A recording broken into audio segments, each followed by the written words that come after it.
Hello viewers. ADC classes में आप लोग का स्वागत है।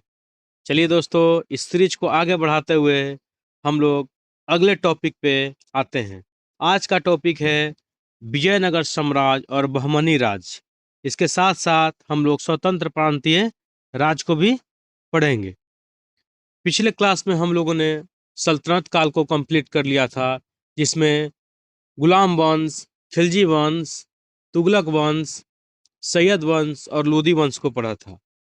इसी सीरीज को आगे बढ़ाते हुए आज हम लोग अगले टॉपिक पे आ गए हैं। जो लोग वो वीडियो नहीं देखे हैं, जाएं और मेरे चैनल के माध्यम से प्लेलिस्ट में वो वीडियो है, प्लेलिस्ट खुलकर वीडियो को देख सकते हैं। चलिए दोस्तों, आज के टॉपिक पे आते हैं और आज के इस वीडियो की शुरुआत करते हैं।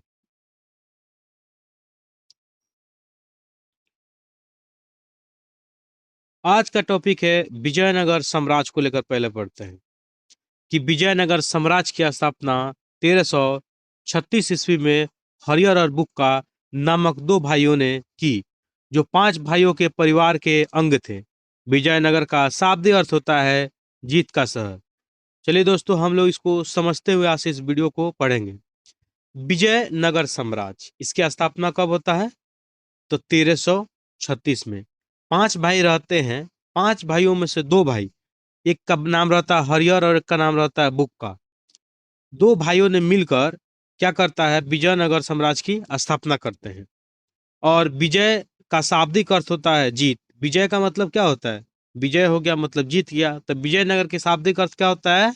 जीत का शहर। तो आप लोग को याद होना चाहिए कि विजयनगर साम्राज्य की स्थापना 1336 ईस्वी में हरिहर और बुक्का 2 भाइयों ने किया।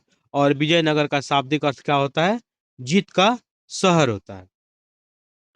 हरिहर और बुक्का ने विजयनगर की स्थापना विद्यारण्य संत, इनका नाम याद रखिएगा लोग दोस्तों, कि हरिहर एवं बुक्का ने विजयनगर की स्थापना विद्यारण्य संत के आशीर्वाद से कर कर दी थी। ठीक है दोस्तों, तो आप लोग याद रखिएगा इनका नाम। फिर से इस चीज को रिपीट कर दे रहे हैं। हरिहर और बुक्का 2 भाइयों ने जो विजयनगर की स्थापना किया, वो विद्यारण्य संत थे।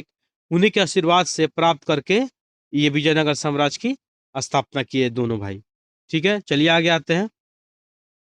हरिहर और बुक्का हरिहर और बुक्का ने अपने पिता संगम के नाम पर संगम राजवंश की स्थापना करते हैं। तो आप लोग एकदम याद रखिएगा, हरिहर और बुक्का के पिता का नाम क्या था? संगम था। और अपने पिता के नाम पे ही क्या करते हैं? संगम वंश की स्थापना करते हैं। तो याद रखिएगा लोग दोस्तों, अगर क्वेश्चन पूछेगा कि हरिहर और बुक्का ने अपने पिता के नाम पे किस वंश का स्थापना किया था, तो संगम राजवंश की स्थापना किया था। चलिए आगे आते हैं। कह रहा है क्या? विजयनगर साम्राज्य की स्थापना विजयनगर साम्राज्य की राजधानी हम्पी थी। कहाँ थी? हम्पी थी। विजयनगर साम्राज्य के खंडहर तुंगभद्रा नदी पर स्थित है। चलिए दोस्तों, इसको फिर से हम रिपीट करते हैं, ये इंपॉर्टेंट है।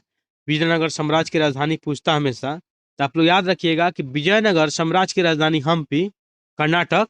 तो विजयनगर साम्राज्य की राजधानी हम्पी थी, जो विजयनगर साम्राज्य के खंडहर यानी तुंगभद्रा नदी पर स्थित है। अगर क्वेश्चन पूछ दिया कि विजयनगर साम्राज्य की राजधानी हम्पी कौन सी नदी पर स्थित है, तो तुंगभद्रा नदी पे स्थित है। विजयनगर साम्राज्य की राजभाषा तेलुगु थी।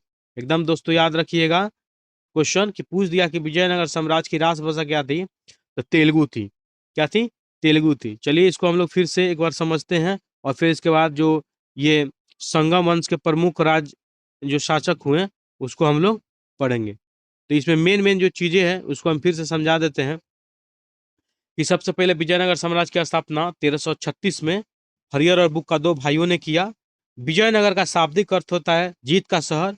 ये एक संत थे विद्यारण्य, इन्हीं से आशीर्वाद लेकर हरिहर और बुक्का ने विजयनगर साम्राज्य की स्थापना करता है। और अपने पिता के नाम पे संगम पे नाम पे इन्होंने संगम राजवंश की स्थापना करता है। और विजयनगर साम्राज्य की राजधानी हम्पी रहती है, जो तुंगभद्रा नदी पर स्थित है। और इनकी राजभाषा क्या रहती है? तो राजभाषा तेलुगु रहती है। चलिए अब संगम वंश के प्रमुख शासक कौन कौन हुए उनको हम लोग यहाँ पे देख लेते हैं इस डायग्राम में। ठीक है दोस्तों, तो चलिए आते हैं। हरिहर,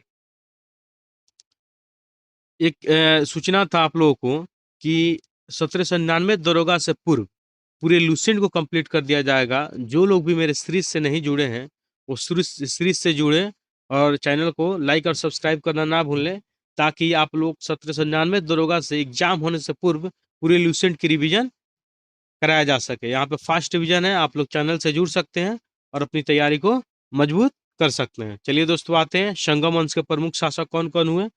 पहले हरियर हुआ, दो भाई थे हरियर। फिर बुक्का हुआ। तो हरियर का कार 1336 से लेकर 1356, 36 से 56 याद रखिएगा लोग दोस्तों, 20 साल तक 1336 से 56। तो हरियर के बाद कौन हुआ? बुक्का फर्स्ट हुआ। ये 56 से लेकर 1356 से लेकर 1377 तक इसका कार्यकाल था। पहले हरियर आया, तब बुक्का प्रथम आया, तो हरियर द्वितीय आया। वो 1377 से लेकर 1404 ईस्वी तक इसका कार्यकाल रहा। तब इसके बाद देवराय प्रथम आया, 1406 से लेकर 1422 तक इसका कार्यकाल रहा। फिर देवराय द्वितीय आया, इसका 1422 से लेकर 1446 तक रहा। उसके बाद मल्लिकार्जुन ये आया, उसके बाद 1446 से लेकर 1465 रहा। और फिर उसके बाद आया विरूपाक्ष टू, जिसका 1465 से लेकर 1485 ईस्वी तक इसका कार्यकाल रहा।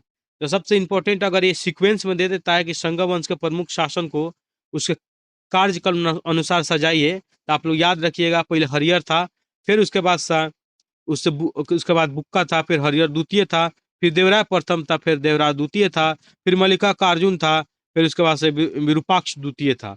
एकदम दोस्तों याद रखिएगा, पहले हरियर था, फिर बुक्का प्रथम था, तो हरियर 1336 से 1356 था। फिर बुक्का बुक्का प्रथम 1356 से 77 था। हरियर द्वितीय 1377 से 1404 था। फिर देवराय प्रथम 1406 से 1422 था।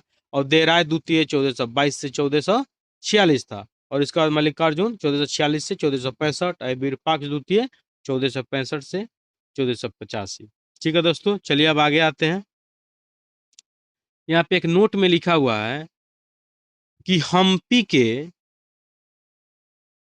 भग्नावशेषों को कर्नल कॉलिन मैकेंजी, इनका नाम याद रखिएगा दोस्तों, colonel Colin Mackenzie East India Company के ब्रिटिश अधिकारी द्वारा ये प्रकाश में लाया गया। इससे पहले कोई नहीं इसको प्रकाश में लाया था। तो याद रखना है हम्पी के भग्नावशेषों को, ठीक है, हम्पी के भग्नावशेषों को कर्नल कॉलिन मैकेंजी, इसका नाम याद रखना है, कर्नल कॉलिन मैकेंजी ने सामने प्रकाश में लाया था। ठीक है, चलिए आगे आते हैं। हरियर और बुक का पहले वारंगल के काकतीय शासक प्रताप रुद्रदेव के सामंत थे। याद रखना, ये क्वेश्चन पूछ देता है कि हरियर और बुक का जो विजयनगर साम्राज्य की स्थापना किया था वो किसके सामंत थे। तो हरियर और बुक का दो भाई वारंगल वारंगल के काकतीय शासक प्रताप रुद्रदेव के सामंत थे। ये दोस्तों आप लोग याद रखिएगा कि हरियर और बुक का दो भाई वारंगल के काकतीय शासक प्रताप रुद्र के सामंत थे लोग, दोनों भाई हरियर और बुक्का। विजयनगर साम्राज्य पर क्रमशः निम्न वंशों ने शासन किया। पहले संगम वंश, हरियर और बुक्का के पिता के नाम पर इन्होंने संगम वंश का स्थापना किया। तब उसके बाद से शलूब वंश, तुलुप वंश एवं आराविडु वंश की स्थापना हुई। ठीक है दोस्तों, तो ये क्रमबद्ध कभी कभी पूछ देता है, तो इसको याद रखना है। पहले संगम वंश, उसके बाद से शलूब वंश, उसके बाद से तुलुप वंश, उसके बाद से आराविडु वंश। ठीक है दोस्तों, तो इसको याद रखिएगा लोग, ऐसे याद रखिएगा लोग, एस एस टी होता है ना, एस से संगम वंश, एस से सलूब वंश, टी से तुलुप वंश, लास्ट में आराविडु वंश, ऐसे भी याद आप लोग रख सकते हैं। बुक्का प्रथम ने वेद मार्ग प्रतिष्ठापक की उपाधि धारण किया था। ठीक है, वेद मार्ग प्रतिष्ठापक की उपाधि धारण कौन किया था? तो दोस्तों आप लोग याद रखना है कि कौन किया था? बुक्का प्रथम किया था। तो पूछेगा कि वेद मार्ग प्रतिष्ठापक की उपाधि किसने धारण किया था? तो ये कौन किया था? तो ये बुक्का प्रथम किया था। कौन किया था? बुक्का प्रथम किया था। ये उपाधि भी पूछता है दोस्तों, इसको याद रखना है कि वेद मार्ग प्रतिष्ठापक की उपाधि किसने धारण किया था? तो बुक्का प्रथम किया था। हरियर द्वितीय ने संगम शासकों में सबसे पहले महाराजा धीराज की उपाधि धारण की। अगर क्वेश्चन पूछ देगा कौन ऐसा विजयनगर साम्राज्य का शासक था या संगम शासकों में कौन ऐसा शासक था जो महाराजा धीराज की उपाधि धारण किया था, तो महाराजा धीराज की उपाधि धारण करने वाला शासक था हरिहर द्वितीय। प्रथम ऐसा शासक था हरिहर द्वितीय जिन्होंने महाराजा धीराज की उपाधि धारण किया था, संगम शासक के पहला शासक था। ठीक है, चलिए दोस्तों आगे आते हैं। कह रहा है क्या, इटली का यात्री निकोला कांटी, इनका नाम एकदम याद रखना, ये बार बार एग्जाम में पूछता है कि कहाँ का यात्री, तो याद रखना इटली का यात्री निकोला कांटी विजयनगर की यात्रा पर देवराय प्रथम के शासनकाल में आया था।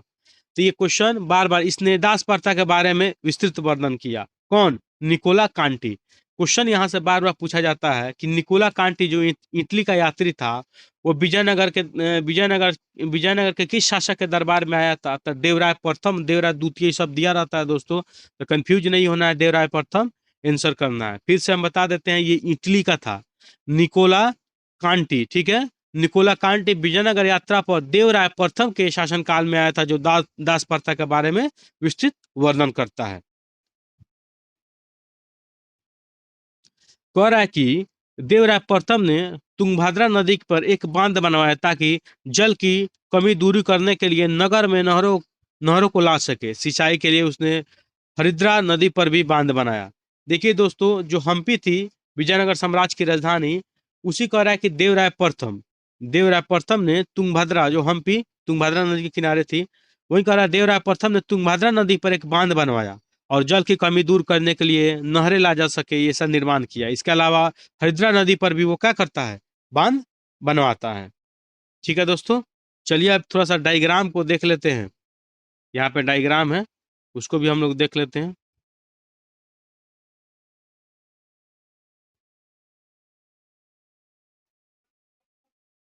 ठीक है, थोड़ा सा डायग्राम को समझते हैं। कह रहा कि अष्ट दिग्गज में शामिल कवि, कह रहा कि अष्ट दिग्गज में कौन कौन कवि शामिल थे, इनको दिया गया अष्ट दिग्गज में। तो इसको हम लोग पढ़ते हैं।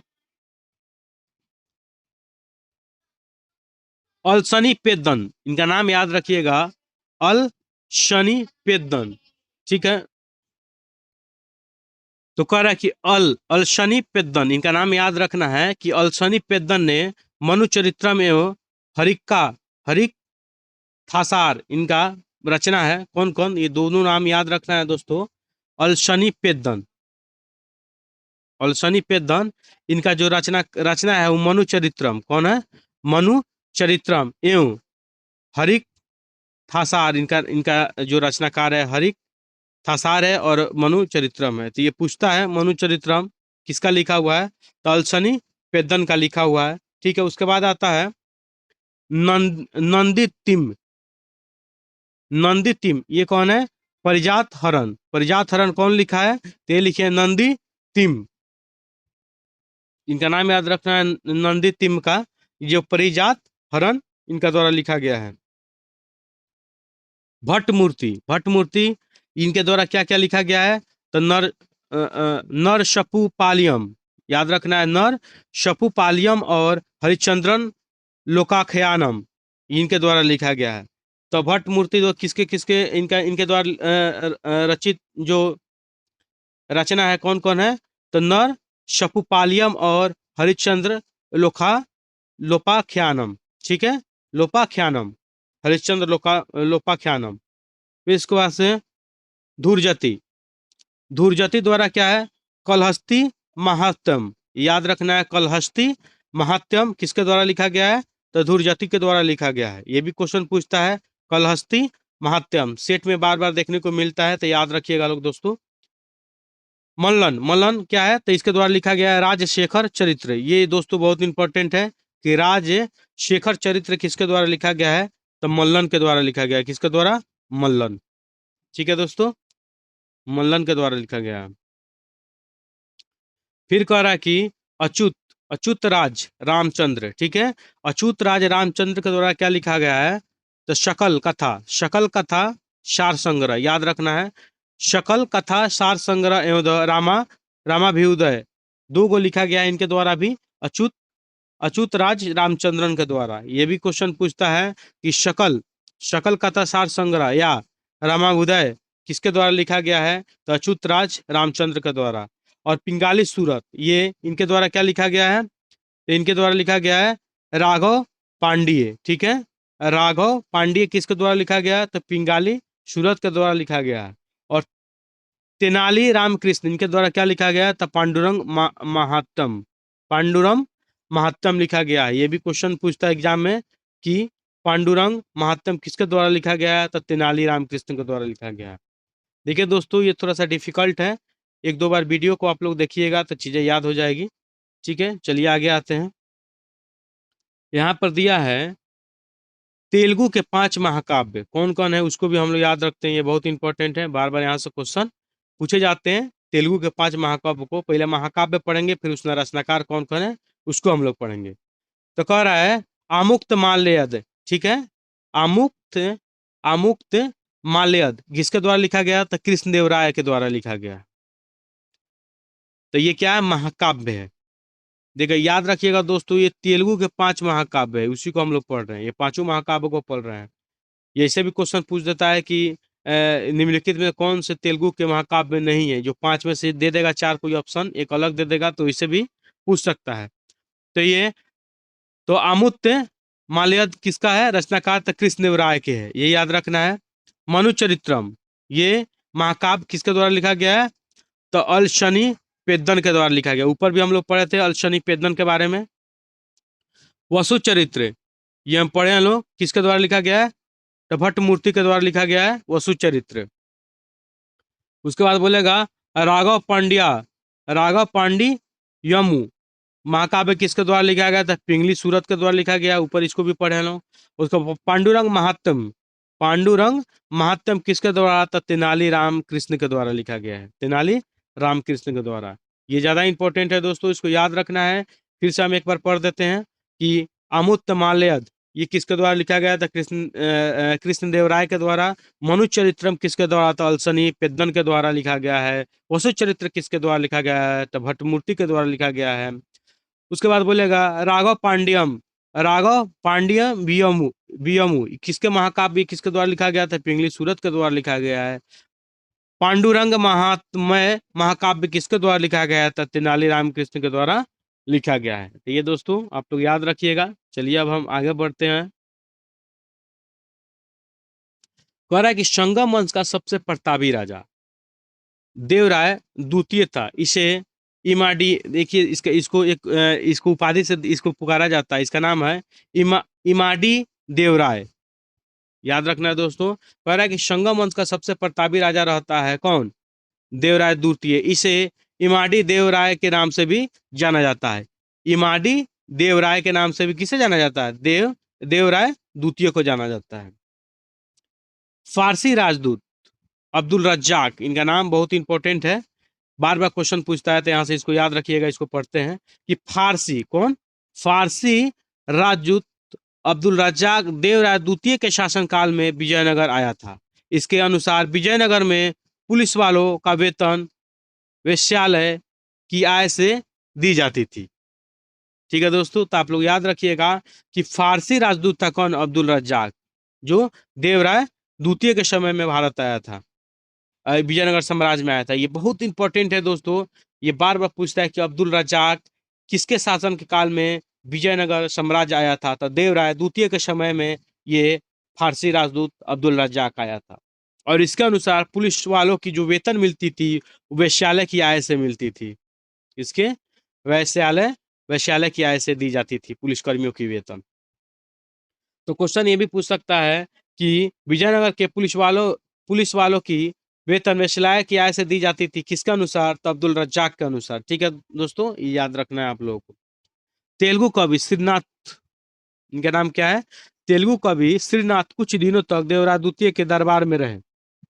ये भी याद रखना है कि श्रीनाथ किसके दरबार में रहे थे? तो देवराय द्वितीय के दरबार में रहे थे। ये तेलुगु कवि थे श्रीनाथ, जो कुछ दिनों तक देवराय द्वितीय के दरबार में रहे थे।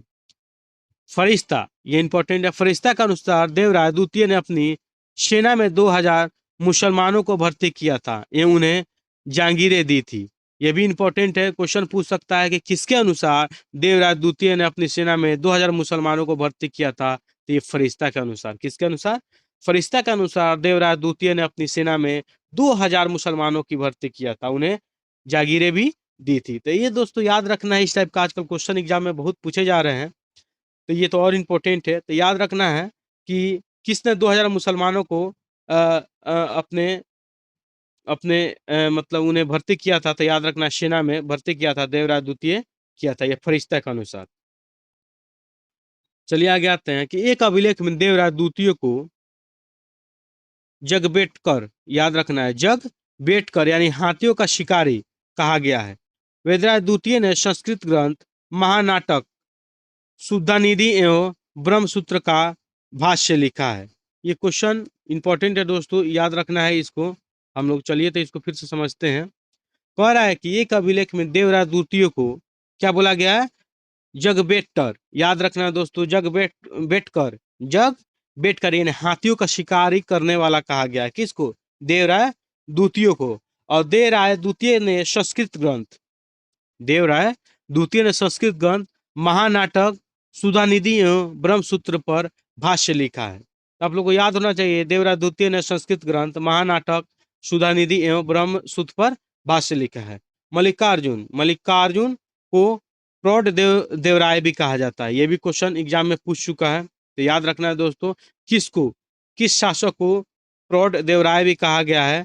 तो मल्लिकार्जुन को कहा गया है, मल्लिकार्जुन को कहा गया है और देवराय। ठीक है दोस्तों, चलिए आगे आते हैं।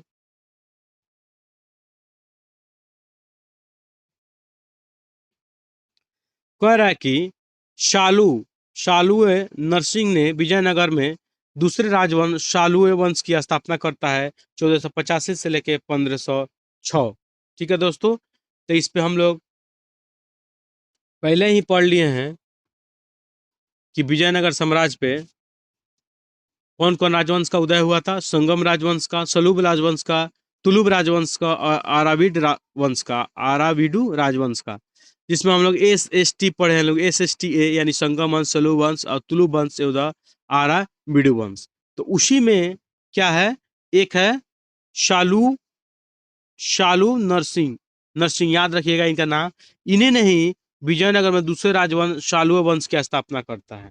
तो शालू वंश का स्थापना कौन करता है? तो शालू नरसिंह करता है। 1485 से लेकर 1506 तक इसका, इन लोगों का शालू वंश का कार्यकाल रहता है। उसके बाद आते हैं तुलु वंश। 1505 से लेकर 1565 की स्थापना वीर नरसिंह ने किया था। ठीक है दोस्तों, ये याद रखना है। अगर ये क्वेश्चन पूछ रहा है कि शालू नरसिंह, वो ये बोलेगा शालू वंश की स्थापना किसने किया था? तो शालू नरसिंह ने किया था। और बोलेगा तुलु वंश की स्थापना किसने किया था? वीर नरसिंह ने किया था। ठीक है दोस्तों, चलिए आगे आते हैं कि तुलु वंश का महान शासक कृष्णदेवराय था। ये देखिए, यही था कृष्णदेवराय, किसका महान शासक था?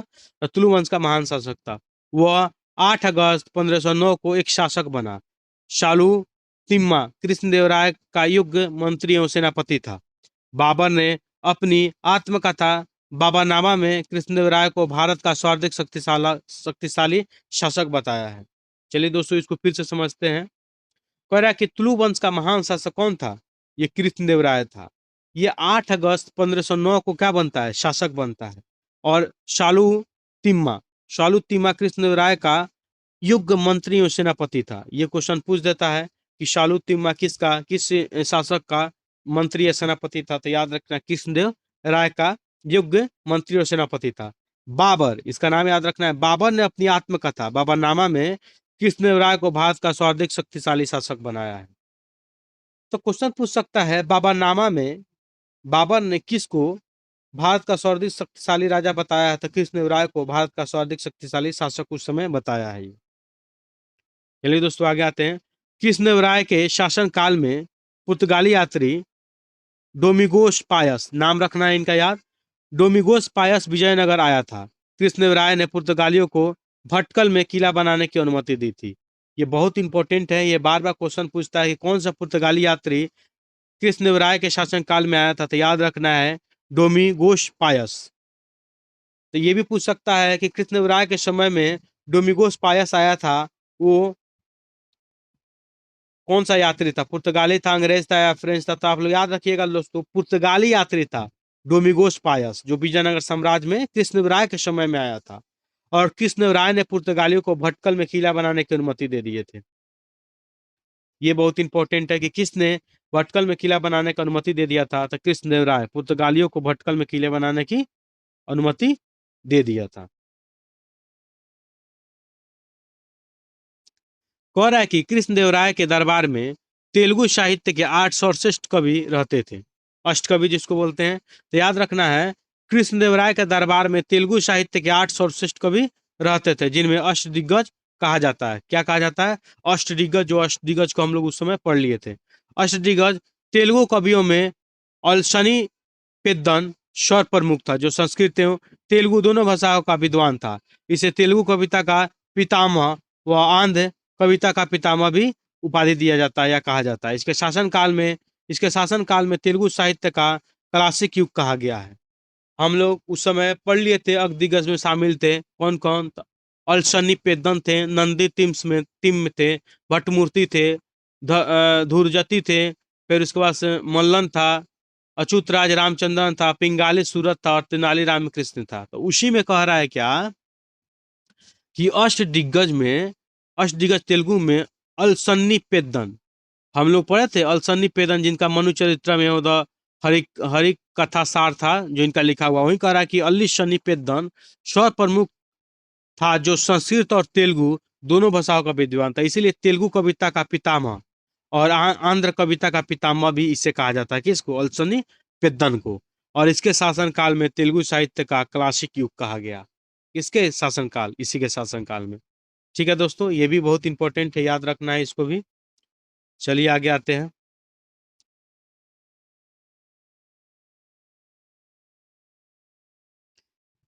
कृष्णदेवराय ने करा क्या? कृष्णदेवराय ने तेलुगु में अमुक्त माल्याद, ठीक है, अमुक्त माल्याद एवं संस्कृत में जम्बवती जमवती कल्याणम और उषा परिणय की रचना की। याद रखना है दोस्तों, कृष्णदेवराय ने तेलुगु में, ये तो क्वेश्चन पूछेगा कृष्णदेवराय का कौन कौन से, तो कह रहा है अमुक्त मालयाद एवं संस्कृत में जमवती कल्याणम और उषा परिणय की रचना करता है। कौन? कृष्णदेवराय।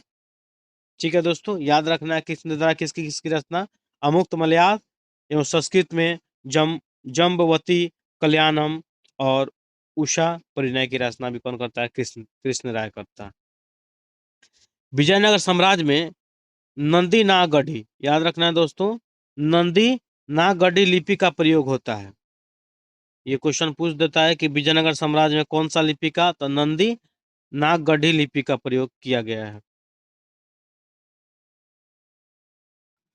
तो विजयनगर साम्राज्य में कौन सा लिपि? तो नंदी नागढ़ी लिपि का प्रयोग होता था।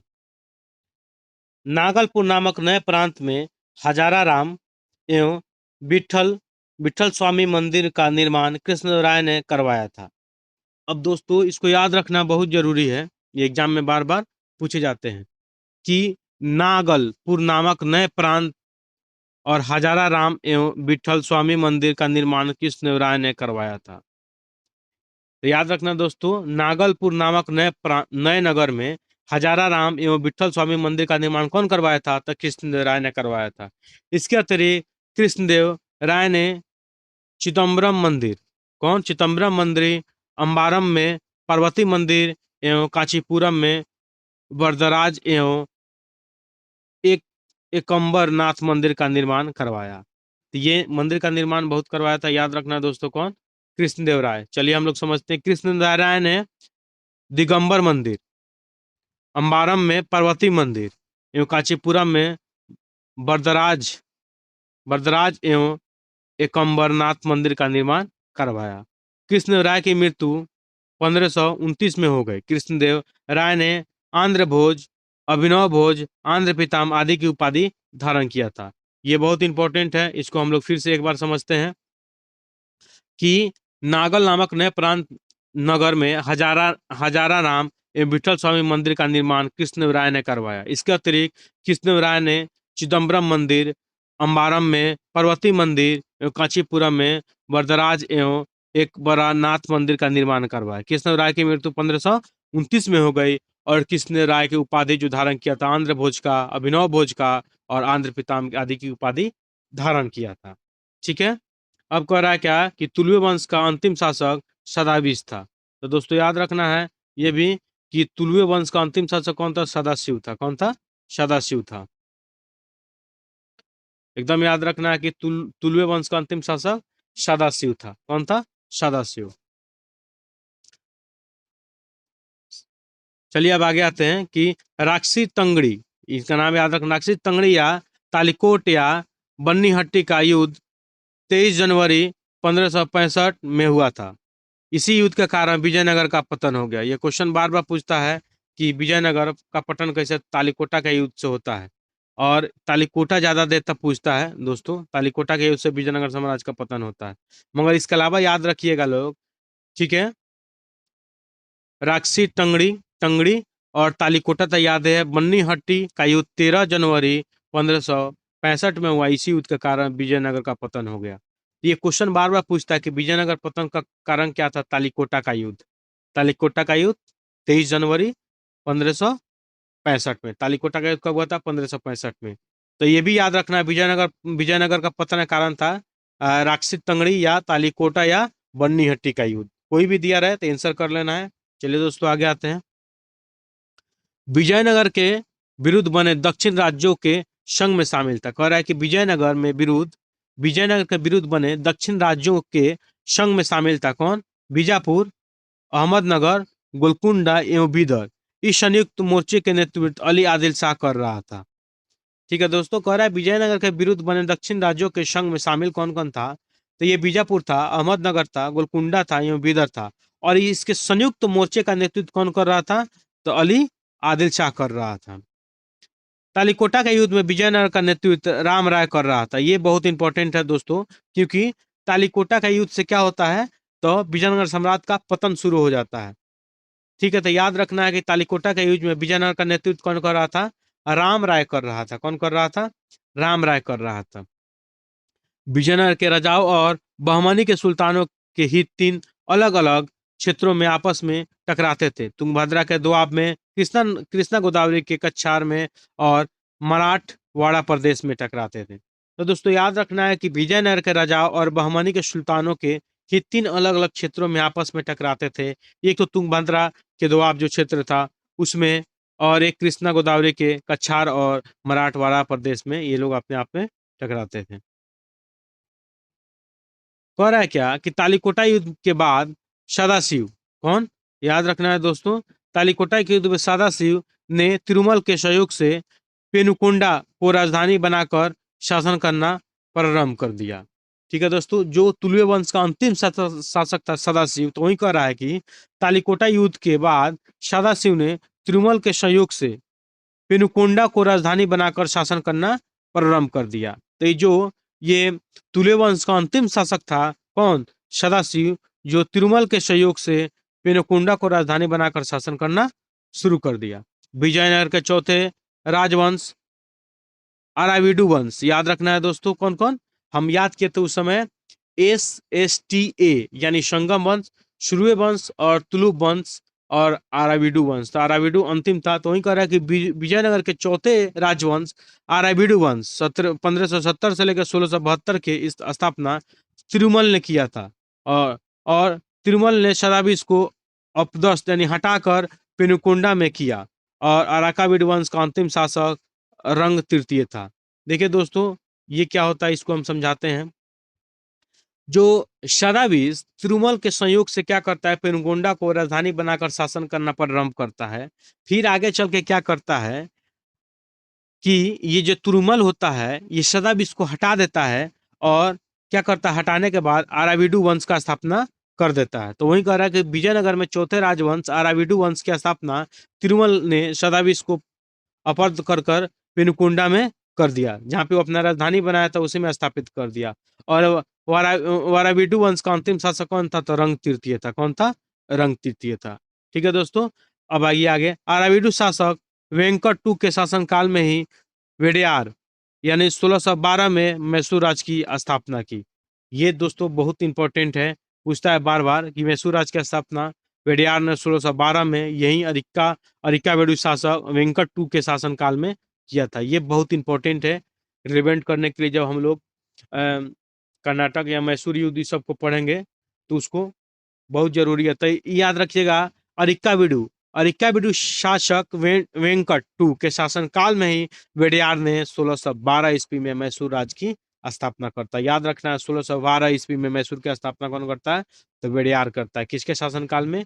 तो अराविडु वंश के वेंकट टू के शासन काल में। ठीक है दोस्तों, चलिए आगे आते हैं। विजयनगर साम्राज्य की प्रशासनिक इकाई का क्रम घटते हुए, यानी इस प्रकार था। पहले प्रांत था, यानी प्रांत को मंडल कहा जाता, कोट्टम या वलनाडु यानी जिला होता था। उसके बाद नाडु मेलाग्राम होता था, जो 50 ग्राम का समूह होता था। उसके बाद से उर होता था, जो ग्राम होता था। तो ये अगर सीक्वेंस में दे दिया कि विजयनगर साम्राज्य की प्रशासनिक इकाई का सीक्वेंस अगर दे दिया, तो हम लोग याद रखना है पहले प्रांत या मंडल, कोट्टम यानी जिला यानी वलनाडु, उसके बाद से नाडु यानी मेलाग्राम। ठीक है दोस्तों, उसके बाद से उर यानी गांव। ये सीक्वेंस देगा हम लोग को, ये सजा देना है। चलिए आगे आते हैं। विजयनगर कालीन सेना नायकों को नायक कहा जाता था। ये विजयनगर कालीन सेना नायकों को क्या कहा जाता था? नायक कहा जाता था। ये नायक वस्तुतः भूसामंत थे। क्या थे? भूस्वामंत थे, जिन्हें राजा वेतन के बदले अथवा उनकी अधीनस्थ सेना के रख रखाव के लिए विशेष भूखंड देता था, जो अमरम अमरम कहलाता था। याद रखना है दोस्तों कि विजयनगर कालीन सेनाओं को नायक कहा जाता था। ठीक है, और ये क्या होता था कि वस्तुतः भू सामंत थे। ठीक है, भूमि के सामंत थे, जिन्हें राजा वेतन के बदले अथवा उनकी अधीनस्थ सेना के रख रखाव के लिए विशेष भूखंड देकर भूखंड दे देता था, जो अमरम कहलाता था। क्या कहलाता था? अमरम कहलाता था। कह रहा है कि अंगियर व्यवस्था क्या था। चलिए इसको हम लोग समझते हैं। अयंगर व्यवस्था क्या था? ठीक है, प्रशासन को सुचारू रूप से संचालित करने के लिए प्रत्येक ग्राम को एक स्वतंत्र इकाई के रूप में संगठित किया गया था। इन ग्राम इकाइयों पर शासन हेतु 12 प्रशासनिक अधिकारियों की नियुक्ति की गई थी, जिनको सामयिक रूप से अयंगर अयंगर कहा जाता था। तो दोस्तों याद रखना है कि पहले अयंगर क्या था। तो ये था कि प्रशासन को सुचारू रूप से चलाने के लिए प्रत्येक ग्राम में क्या किया गया था? स्वतंत्र इकाई का गठन किया गया था। ठीक है, और शासन हेतु 12 प्रशासनिक अधिकारियों की नियुक्ति की गई थी, और इसी के समूह को क्या कहा जाता था? तो एंगर कहा जाता था। एंगर कहा जाता था। यह यह अवैतनिक होते थे। इनकी सेवाओं के बदले सरकार इन्हें पूर्णतः लगान मुक्त व कर मुक्त भूमि प्रदान करती थी। ऐसा भूमि जिसपे कोई कर नहीं लगता था, कोई लगान नहीं लगता था। इनका पद अनुवांशिक होता था, मतलब इनके पिता फिर उसका बेटा फिर उसका बेटा अनुवांशिक होता था। वह इस पद को बेच या गिरवी रख सकता था। ग्राम स्तर की कोई भी संपत्ति इन अधिकारियों की इजाजत के बगैर ना तो बेची जा सकती थी और ना ही दान में दी जा सकती थी। ये इंपॉर्टेंट था एंगर व्यवस्था का। आप लोग, आई होप कि आप लोग समझ में आया दोस्तों। नहीं तो एक बार और वीडियो देख लीजिएगा तो चीजें समझ में आ जाएगा। अब कह रहा है कि विजयनगर जाने वाला प्रमुख विदेशी यात्री, सॉरी विजयनगर आने वाला प्रमुख विदेशी यात्री कौन कौन था, उसको चलिए हम लोग समझते हैं। ये बहुत इंपॉर्टेंट है, कौन किसके समय में आया वो पढ़ लेते हैं। ये बार बार एग्जाम पूछता है। तो निकोली कोंटी इटली का था। हम लोग को पता है कि देवराय प्रथम के शासन में 1420 में आया था। तो निकोलो कोंटी जो ऊपर हम लोग पढ़े हैं, ये इटली का था। नहीं पढ़े हैं लोग इटली का? निकोलो कोंटी जो देवराय प्रथम के शासन काल में आया था। तो वही कह रहा है कि निकोलो कोंटी इटली इटली देश का था, जो 1420 में देवराय प्रथम का शासन काल में आया था। अब्दुल रजाक फारस का जो था, ठीक है, ये इंपॉर्टेंट है कि अब्दुल रजाक फारस 1442 में देवराय द्वितीय के शासनकाल में आया था। ठीक है दोस्तों, ये याद रखना बहुत जरूरी है अब्दुल रजाक को। चलिए हम लोग आगे आते हैं। नूनीज ये पुर्तगाल था। 1535 में अछूत राय के समय शासनकाल में आया था। डोमिंग पायस ये पुर्तगाली को पढ़े थे लोग, जो कृष्ण देवराय के समय में 1515 में आया था। बारबोसा ये पुर्तगाली था, जो 1516 में कृष्ण देवराय के शासनकाल में आया था। तो देखिए दोस्तों, कृष्ण राय देव के शासनकाल में दो आया था। इन दोनों को एक साथ पढ़ लीजिए, याद हो जाएगा। एक तो डोमिंग पायस, ये आया था किसके समय में? पुर्तगाली था, जो कृष्णदेवराय के समय में। अब बारबोसा, बारबोसा भी, डोमिंग पायासा बारबोसा, दोनों पुर्तगाली थे। दोनों 1500 और 1516 में, 1515 और 1516 में कृष्णदेवराय के समय में ही क्या आया था? ये इनके शासनकाल में आया था। ठीक है, तो फिर से चलिए दोस्तों इसको समझते हैं। निकोलो केंटी, ठीक है, ये आप लोग पता है क्या कि निकोलो कोंटी ये इटली का था, जो 1420 में आया था देवराय प्रथम के शासनकाल में। जो हम पढ़ाए हैं पीछे कि ये दास प्रथा के बारे में विस्तृत जानकारी देता है, वर्णन करता है, वही निकोलो कोंटी है, जो इटली से 1420 में देवराय प्रथम के समय में आया था। अब्दुल रज्जाक, जो फारस का था, देवराय द्वितीय के समय में आया था अब्दुल रज्जाक। और ये क्या बोला था पता है ना? विजयनगर के पुलिस पुलिस वालों को जो वेतन मिलता था वेश्यालय की आय से दी जाती थी, ये बताया था अब्दुल रज्जाक। ठीक है, ये फारस का था, जो 1442 में देवराय द्वितीय के समय में आया था। नूनिज था पुर्तगाली, जो 1535 में अच्युत राय के समय आया था। और डोमिंग पायस के बारे में हम लोग पढ़िए लिए कि जो भटकल में किला बनाने का अनुमति किया था, पढ़े थे लोग। डोमिंग पायस पुर्तगाली जो था, कृष्णदेव राय के अबरबोसा पुर्तगाल में, पुर्तगाल का था, जो 1515-16 में कृष्णदेव राय के समय आया था। चलिए दोस्तों, ये भी हम लोग समझ गए, याद हो गया। आई होप आप लोग को भी याद हो गया होगा। चलिए आगे आते हैं कि कर्निक, कर्निक नाम और अहंगर के पास जमीन के क्रय विक्रय से संबंधित दस्तावेज होते थे। तो याद रखना है, बुझे बोलेगा कि विजयनगर साम्राज्य में किसके पास या कौन सा अहंगर के पास जमीन का क्रय विक्रय संबंधित दस्तावेज रहता था, तो उसको बोलते थे कर्निक बोला जाता था। क्या बोला जाता था? कर्निक कहा जाता था। चलिए दोस्तों आगे आते हैं कि विजयनगर साम्राज्य की आय का सबसे बड़ा स्रोत लगान था। सबसे बड़ा स्रोत लगान था, जो भू राजस्व दर की उपज का 1/6 भाग था। ये क्वेश्चन पूछ चुका है कि विजयनगर साम्राज्य में भू राजस्व दर का उपज का कितना था, तो 1/6 भाग था, और सबसे बड़ा स्रोत लगान ही था। ठीक है, विवाह कर, विवाह कर वर एवं वधु दोनों से लिया जाता था। विधवा से विवाह करने वाले इस कर से मुक्त थे। अगर जो विधवा से विवाह करते थे वो कर, ये कर नहीं दिया करते थे, इसीलिए विवाह कर भी था, और वर वधु से दोनों से लिया जाता था विवाह कर। मगर जो विधवा से विवाह करने पर ये कर मुक्त किया जाता था। ये बहुत अच्छा पहल होगी उस समय के। उन बलि, देखिएगा, उन बलि में ग्राम में विशेष सेवाओं के बदले दी जाने वाली लगान मुक्त भूमि की भूधारण पद्धति थी। ये क्या थी कि ग्राम में विशेष सेवाओं के बदले दी जाने वाली लगान मुक्त भूमि थी। अगर जो उबली के सदस्य हुआ करते थे, या जो ये प्रकार की विशेषता थी, ये उबली का जो ग्राम विशेष सेवाओं में अपना सेवा देते थे, उसको जो देने वाली लगान, वो जो लगान मुक्त भूमि धारण पद्धति थी एक प्रकार की। ठीक है, उसके बाद आते हैं रक्त कोड, कोडगे। ठीक है, रक्त कोडगे, ये युद्ध में शौर्य का प्रदर्शन करने वाले मृत लोगों के परिवार को दी गई भूमि को कहा जाता था।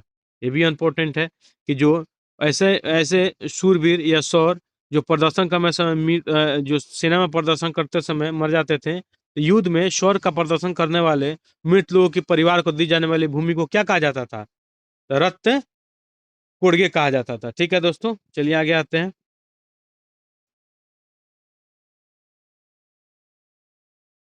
कुट्टगी, कुट्टगी ब्राह्मण मंदिर या बड़े भूस्वामी को स्वयं कृषि नहीं करते थे, किसानों को पट्टे पर भूमि दे देते थे। ऐसी भूमि को कुटगी कहा जाता था। कह रहा है कि वैसे ब्राह्मण या मंदिर या बड़े भूस्वामी, ब्राह्मण मंदिर में का भूमि या बड़े भूस्वामी जो स्वयं कृषि ना करते थे और किसानों को पट्टे पर भूमि दे देते थे, ऐसी भूमि को कुटगी कहा जाता था। क्या कहा जाता था? कुटगी कहा जाता था। ठीक है, वे कृषक मजदूर जो भूमि के क्रय विक्रय के साथ साथ हस्तांतरित हो जाते थे, उन्हें कुदी कहलाते थे। तो वे कृषक मजदूर जो भूमि के क्रय विक्रय के साथ ही हस्तांतरित हो जाते थे, उनको क्या बोला जाता था? कुदी कहलाते थे। युद्ध में वीरता दिखाने वाले पुरुषों के लिए गंडपेद्र, याद रखना है, गंडपेद्र नामक पैर में धारण करने वाले कड़े को सम्मान का प्रतीक माना जाता था।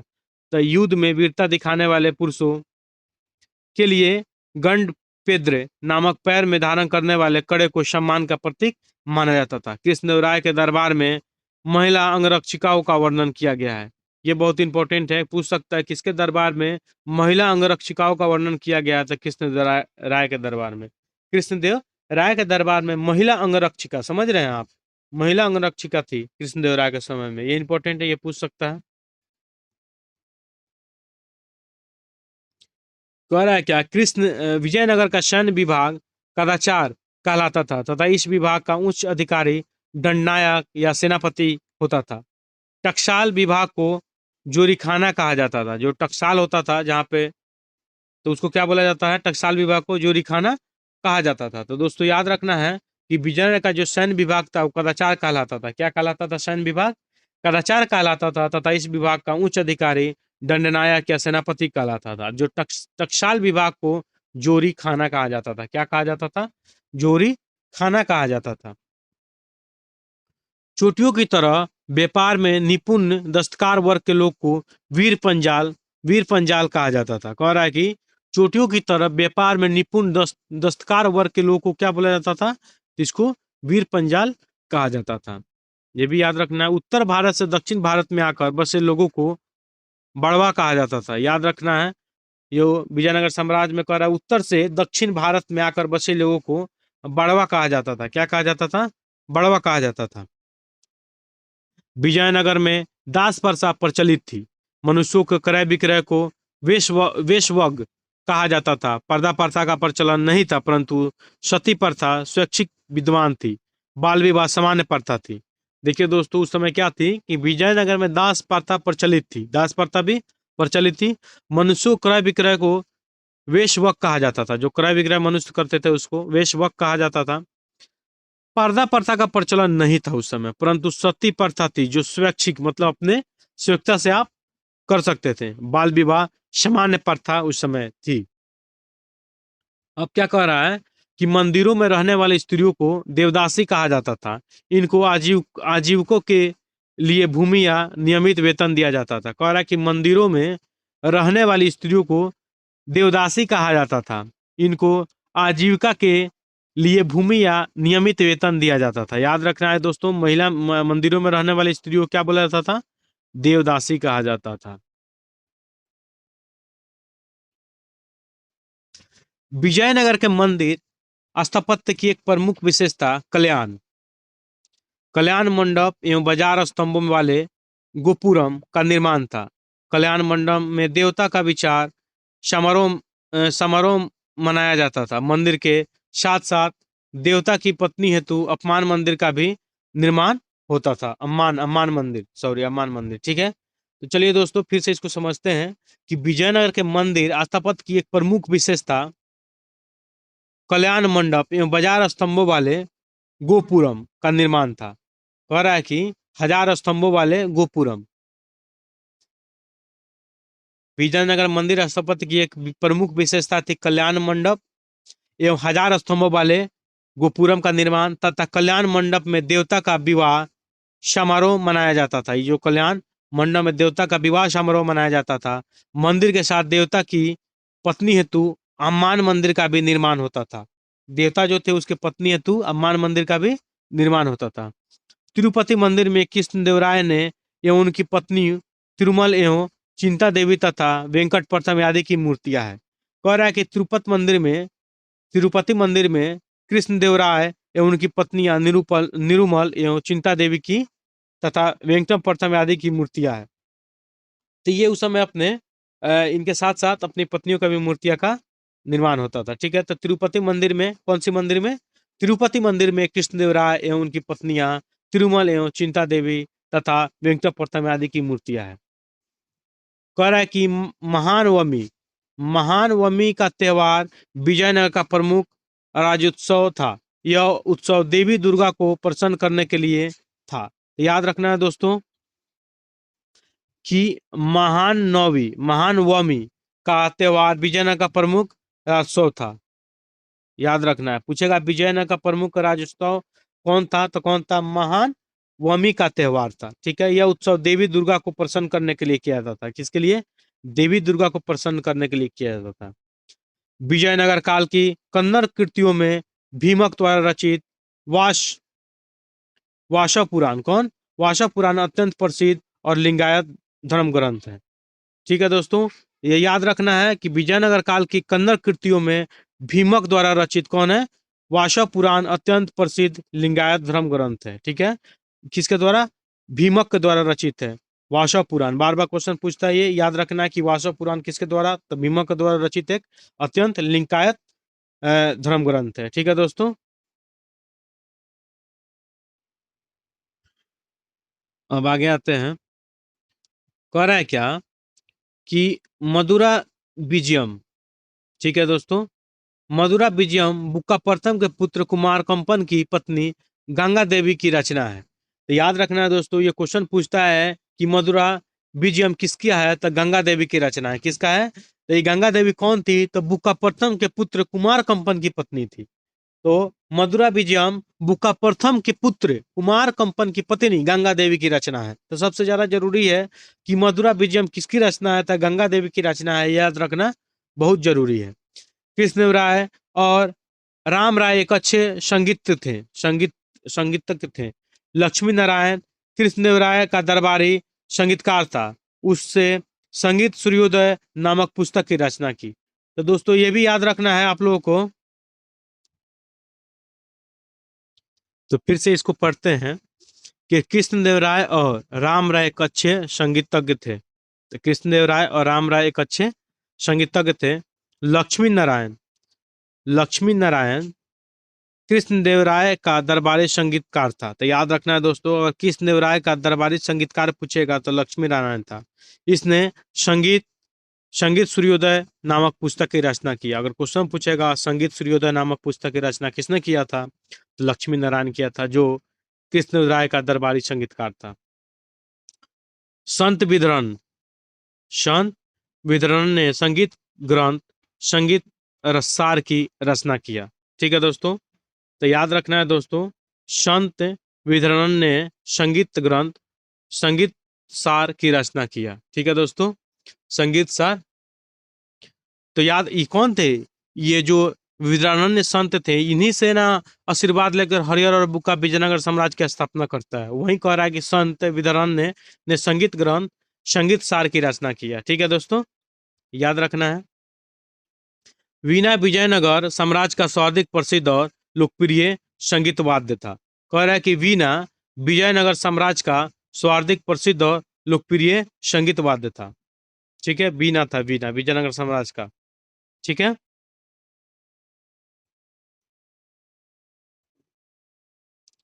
कह रहा है कि विजयनगर की चित्रकला लिपाक्षी कला के नाम से भी जानी जाती है। इस चित्रकला का विषय में रामायण एवं महाभारत के किए गए हैं।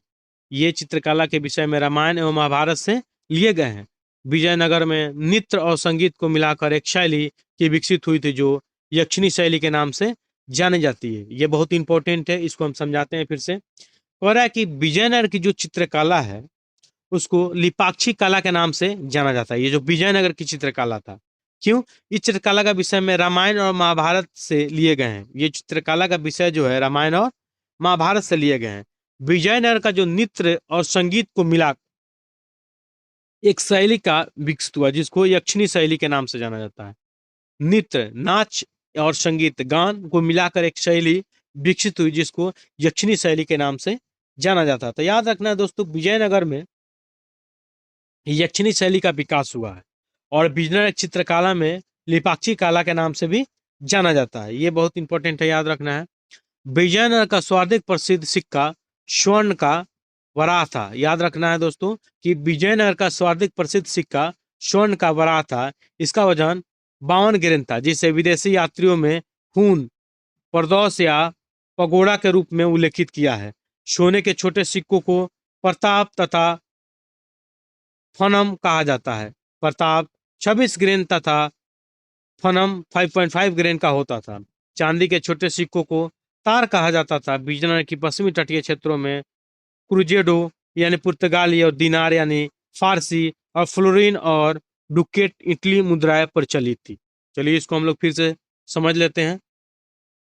कह रहा है कि विजयनगर का सर्वाधिक प्रसिद्ध जो सिक्का था, सर्वाधिक प्रसिद्ध, वो स्वर्ण का वराह था। सर्वाधिक प्रसिद्ध उसका वजन जो था 52 ग्रेन का था। याद रखना, अगर पूछ दिया कि विजयनगर साम्राज्य के सर्वाधिक जो प्रसिद्ध सिक्का स्वर्ण का बना था उसका कितना ग्रेन का था, तो 52 ग्रेन का था। जो विदेशी यात्रियों ने हून, प्रदोष या पगोडा के रूप में उल्लेखित किया है। जो विदेशी यात्री आए हैं उसको हून, प्रदोष या पगोडा के रूप में उल्लेखित किए हैं। सोने के छोटे सिक्कों को प्रताप तथा फनम कहा जाता है।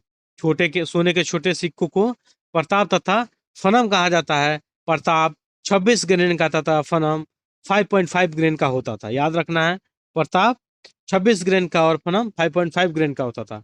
चांदी के छोटे सिक्कों को तार कहा जाता था। याद रखना है, चांदी के छोटे सिक्कों को तार कहा जाता था। विजयनगर के पश्चिमी तटीय क्षेत्रों में क्रूजेडो यानी पुर्तगाली थे। ये पश्चिमी क्षेत्र जो थे क्रूजेडो पुर्तगाली, दिनार फारसी और फ्लोरिन और डुकेट यानी इटली मुद्राएं प्रचलित थी उस समय। पुर्तगाली, फ्रांसीसी और इटली सब मुद्राएं प्रचलित थी विजयनगर साम्राज्य के पश्चिमी तटीय क्षेत्रों में। यहाँ पे दोस्तों विजयनगर साम्राज्य समाप्त हो गया और हम लोग अब क्या पढ़ेंगे, बहमनी साम्राज्य को इसके साथ ही कंप्लीट करके पढ़ते हैं। बहमनी साम्राज्य यानी बहमनी राज्य को भी हम लोग आज ही कंप्लीट करेंगे। इसके साथ साथ हम लोग स्वतंत्र प्रांतीय राज्य को भी पढ़ेंगे। तो चलिए हम लोग शुरुआत करते हैं, बहमनी राज्य को पढ़ते हैं। मोहम्मद बिन तुगलक के शासनकाल में, किसके शासनकाल में, एमबीटी के शासनकाल में 1347 ईस्वी में हसन गंगू ने बहमनी राज्य की स्थापना की। वह अलाउद्दीन हसन बहमन शाह के नाम से सिंहासन पर बैठा और गुलबर्गा को अपनी राजधानी बनाया। इसकी राजभाषा मराठी थी। देखिए दोस्तों, एमबीटी के समय में ही विजयनगर साम्राज्य और बहमनी राज्य की स्थापना हुआ था। तो याद रखना है कि एमबीटी यानी मोहम्मद बिन तुगलक के शासनकाल में 1347 ईस्वी में हसन गंगू ने बहमनी राज्य की स्थापना किया। सबसे इंपॉर्टेंट है कि बहमनी राज्य की स्थापना किसने किया था, तो हसन गंगू। नाम याद रखना है, हसन गंगू, जो 1347 ईस्वी में बहमनी राज्य की स्थापना किया। वो अलाउद्दीन हसन बहमन शाह के नाम से सिंहासन पर बैठा। जो यह था हसन गंगू, वो कह रहा है कि अलाउद्दीन हसन बहमन शाह के नाम से सिंहासन पर बैठा और गुलबर्गा को अपनी राजधानी बनाया और इसकी राजभाषा मराठी थी। तो क्वेश्चन पूछ सकता है कि बहमनी राज्य की राजधानी कहाँ थी, तो गुलबर्गा थी, गुलबर्गा। और इसका राजभाषा क्या था, तो मराठी था। ये दोस्तों एकदम याद रखना है। सबसे पहला याद रखना है कि बहमनी राज्य की स्थापना किसने करता है, तो हसन गंगू करता है, जो अलाउद्दीन हसन बहमान शाह के नाम से सिंहासन पर बैठता है और अपनी राजधानी गुलबर्गा को बनाता है और इसकी राजभाषा क्या रहती है, तो मराठी रहती है। चलिए आगे आते हैं। कह रहा है इसने अपने साम्राज्य को 4 प्रांतों में गुलबर्गा, दौलताबाद, बरार एवं बीदर में बांटा था। कह रहा है इसने अपने साम्राज्य को 4 प्रांतों में बांटा था, जिसको गुलबर्गा जो इसकी राजधानी थी, उसके बाद दौलताबाद और बरार एवं बीदर में बांटा था। इसकी मृत्यु 11 फरवरी 1358 को हो गई। ठीक है, तो कह रहा है क्या इसकी मृत्यु कब हो गई हसन गंगू की, तो 11 जनवरी 1358 की इसकी मृत्यु हो गई। अलाउद्दीन हसन के पश्चात उसका पुत्र मोहम्मद शाह प्रथम सुल्तान बना। कौन बना, अलाउद्दीन हसन के पश्चात उसका पुत्र मोहम्मद शाह प्रथम सुल्तान बना। इसके काल में ही सबसे पहले बारूद का प्रयोग हुआ, जो बुक्का के विरोध में हुआ था। किसके विरोध में, बुक्का के विरोध में हुआ था। तो दोस्तों ये इंपॉर्टेंट है, याद रखना। कह रहा है क्या, जब इसकी मृत्यु हो जाती है अलाउद्दीन हसन की, कब, 1358 में, जिसको हसन गंगू के नाम से उसका ओरिजिनल नाम था, और ये अलाउद्दीन हसन के नाम से गद्दी पर बैठा था। जब इसकी मृत्यु हो जाती है तो इसका जो पुत्र होता है मोहम्मद शाह प्रथम प्रथम सुल्तान बनता है, जिसके समय में बारूद का प्रयोग बुक्का के विरोध में होता था। ठीक है, भीमा नदी के तट पर फिरोजाबाद की स्थापना तजाउद्दीन फिरोज ने किया था। याद रखना है, भीमा नदी के तट पर फिरोजाबाद की स्थापना तजाउद्दीन फिरोज ने की थी। फिरोज खगोलिकी को प्रोत्साहन देता था और उसने दौलताबाद के पास एक वेधशाला बनवाई थी। फरिश्ता के अनुसार फिरोज फारसी, अरबी और तुर्की के अतिरिक्त तेलुगु, कन्नड़ और मराठी भाषा का भी ज्ञाता था। देखिए उस समय के लोग कितने भाषा के ज्ञाता रहते थे। ठीक है, तो याद रखना है दोस्तों। कह रहा है क्या कि भीमा नदी के तट पे फिरोजाबाद की स्थापना कौन करता है? तो फिरोज करता है, तजाउद्दीन फिरोज। और ये एक खगोल शास्त्री रहता है, एक तरह से समझ लीजिए, जो दौलताबाद में एक वेधशाला का भी निर्माण करवाता है। फरिश्ता के अनुसार बोला जाता है कि फिरोज फारसी, अरबी, तुर्की, तेलुगु, कन्नड़ और मराठी भाषा का भी ज्ञाता रहता है। फिरोज शाह बहमनी का सबसे बड़ा कार्य प्रशासन में बड़े स्तर पर हिंदुओं को सम्मिलित करना था। चौल और दभोल इसके समय में प्रमुख बंदरगाह थे। कह रहा है फिरोज शाह बहमनी का सबसे बड़ा कार्य प्रशासन में बड़े स्तर पर हिंदुओं को सम्मिलित करना तथा चौल और दभोल, याद रखना है, चौल और दभोल इसके प्रमुख बंदरगाह थे। बंदरगाह उस समय के थे। ठीक है दोस्तों, ये भी याद रखना है। चलिए, यहाँ पे बहमनी वंश के प्रमुख शासक कौन कौन है इसको भी हम लोग यहीं से पढ़ लेते हैं, फिर हम लोग आगे बढ़ेंगे। कह रहा है कि मोहम्मद शाह, इसका कार्यकाल इसका कार्यकाल जो 1358 से लेकर 1375 था। उसके बाद अलाउद्दीन मुजाहिद शाह आता है, 1375 से 1378 इसका कार्यकाल रहा है। फिर दाऊद प्रथम आता है, जो 1378 में रहता है, फिर खत्म हो जाता है। ये मोहम्मद शाह द्वितीय आता है, जो 1378 से 1397 रहता है। तजाउद्दीन फिरोज आता है, जो 1397 से लेकर 1422 रहता है ये। उसके बाद शहाबुद्दीन अहमद प्रथम आता है, जो 1442 से लेकर 1422 से लेकर 1436 रहता है। उसके बाद अलाउद्दीन अहमद द्वितीय आता है, जो 1436 से लेकर 1458 रहता है। उसके बाद शमसुद्दीन मोहम्मद तृतीय आता है, जो 1463 से लेकर 1482 रहता है। तो ये प्रमुख राजवंश बहमनी वंश के बाद शासक को सजाने के लिए दे देगा। थोड़ा सा डिफिकल्ट है, फिर भी याद रखिएगा लोग। मोहम्मद शाह प्रथम, अलाउद्दीन मुजाहिद शाह, दाऊद प्रथम, मोहम्मद शाह द्वितीय, तजाउद्दीन फिरोज शाह, फिर उसके बाद शहाबुद्दीन अहमद प्रथम, अलाउद्दीन अहमद द्वितीय और शमसुद्दीन मोहम्मद तृतीय। ठीक है दोस्तों, चलिए आगे आते हैं। फिर यहाँ पे एक और था, इस डायग्राम को भी पढ़ लेते हैं। प्रांतपति तरफदार के विशेष विरुद्ध, प्रांत तरफ यानी विशेष विरुद्ध, ठीक है। कह रहा है कि प्रांतपति, ठीक है, प्रांतपति यानी तरफदार के विशेष विरुद्ध, और प्रांत एक तरफ और विरोध। कह रहा है दौलताबाद, ये मसनद ए आली, ठीक है। उसके बाद बरार, मजलिस ए आली, और बीदर अजाम ए हुमायूं, और गुलबर्गा तो मालिक ए नायब, ठीक है। तो ये भी आप लोग याद रखिएगा दोस्तों। फिर से एक बार पढ़ देते हैं कि दौलताबाद, ये विशेष विरुद्ध जो था इसका मसनद ए आली, अबरार का था मजलिस ए आली, अबीदर का था आजम ए हुमायूं, और गुलबर्गा यानी मलिक नायब, ठीक है।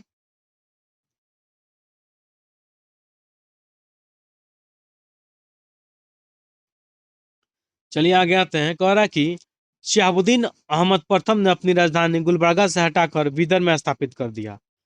जो बहमनी साम्राज्य का स्थापना करता है हसन गंगू, अपनी राजधानी गुलबर्गा जो रखता है, उसको हटाकर क्या करता है, शहाबुद्दीन अहमद प्रथम क्या करता है, गुलबर्गा से अपनी राजधानी हटाकर बीदर स्थापित कर देता है। कहाँ कर देता है?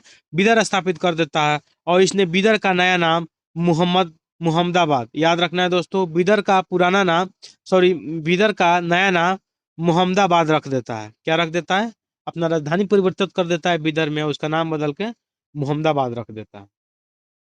मोहम्मद तृतीय के शासनकाल में ख्वाजा जहां की उपाधि से महमूद गवा यानी ईरानी को प्रधानमंत्री नियुक्त किया गया। मोहम्मद तृतीय के आदेश पर 1482 में 70 वर्ष के अवस्था में महमूद गवा को फांसी दे दी गई। याद रखना है दोस्तों, मोहम्मद तृतीय के शासनकाल में ख्वाजा जहां की उपाधि से महमूद गवा ईरानी को प्रधानमंत्री नियुक्त किया गया था। और मोहम्मद तृतीय का आदेश पर, किसके आदेश पर? इसके आदेश पर 1482 में 70 वर्ष की अवस्था में महमूद गवा को फांसी दे दी गई। महमूद गवा ने बीदर में एक महाविद्यालय मदरसा की स्थापना कराई। इसका भवन 3 मंजिला था। इसमें 1000 अध्यापक और विद्यार्थी रह सकते थे, ठीक है। 1000 अध्यापक और विद्यार्थी रह सकते थे। इन्हें भोजन और कपड़ा कपड़ा भी राज्य की ओर से मुफ्त दिया जाता था। रियाजुल इंशा नाम से मोहम्मद गांवों के पत्रों का संग्रह किया गया था। ये बहुत इंपॉर्टेंट है। कह रहा है क्या कि महमूद गांव बीदर में एक महाविद्यालय यानी मदरसा की स्थापना किया था। इसका भवन 3 मंजिला था। इसमें 1000 अध्यापक और विद्यार्थी रह सकते थे, 1000। इसमें भोजन और कपड़ा भी राज्य की ओर से मुफ्त दिया जाता था। इसके अनुसार रियाजुल इंसान नामक शेख महमूद गवाह के पत्रों का संग्रह किया गया है। तो याद रखना है दोस्तों, रिजालुल इंसान नाम से गांव के पत्रों का संग्रह किया गया है। कह रहा है 1440 में रूसी यात्री निकितन बहमानी साम्राज्य यानी बीदर की यात्रा पर आया। इस समय बहमानी राज्य पर मोहम्मद तृतीय का शासनकाल था। ये क्वेश्चन पूछ सकता है कि रूसी यात्री निकितन निकितन किसके समय में आया था? तो मोहम्मद तृतीय के शासनकाल में ये बीदर में आया था। ठीक है दोस्तों, तो याद रखना है 1470 में रूसी यात्री निकितन बहमानी साम्राज्य यानी बीदर की यात्रा आया। इस समय बहमानी राज्य पर मोहम्मद तृतीय का शासनकाल था। बीजापुर बीजापुर गुलबर्गा गुलबर्गा तराफ सबसे महत्वपूर्ण में शामिल था। कह रहा है कि बीजापुर गुलबर्गा तराफ में सबसे महत्वपूर्ण में शामिल था। आते हैं, कह रहा है क्या, कलीमुल्लाह बहमानी वंश का अंतिम शासक था। इसकी मृत्यु समय बहमानी राज्य 5 स्वतंत्र राज्यों में बंट गया था। इन स्वतंत्र राज्यों से संबंधित विवरण इस प्रकार है। देखिए दोस्तों, जो कलीमुल्लाह बहमानी राज्य का अंतिम शासक था, ठीक है, कलीमुल्लाह बहमानी वंश का अंतिम शासक था, ठीक है। इसकी मृत्यु के समय बहमानी राज्य 5 स्वतंत्र राज्यों में बट गया था। इन स्वतंत्र राज्यों में सबसे विवरण इस प्रकार है। कौन कौन है, चलिए उसको देखते हैं। ये याद रखना है, कलीमुल्लाह बहमानी राज्य का अंतिम शासक था, वो याद रखना है। कह रहा है क्या, बीजापुर, ठीक है। वंश कौन था? आदिल शाही था।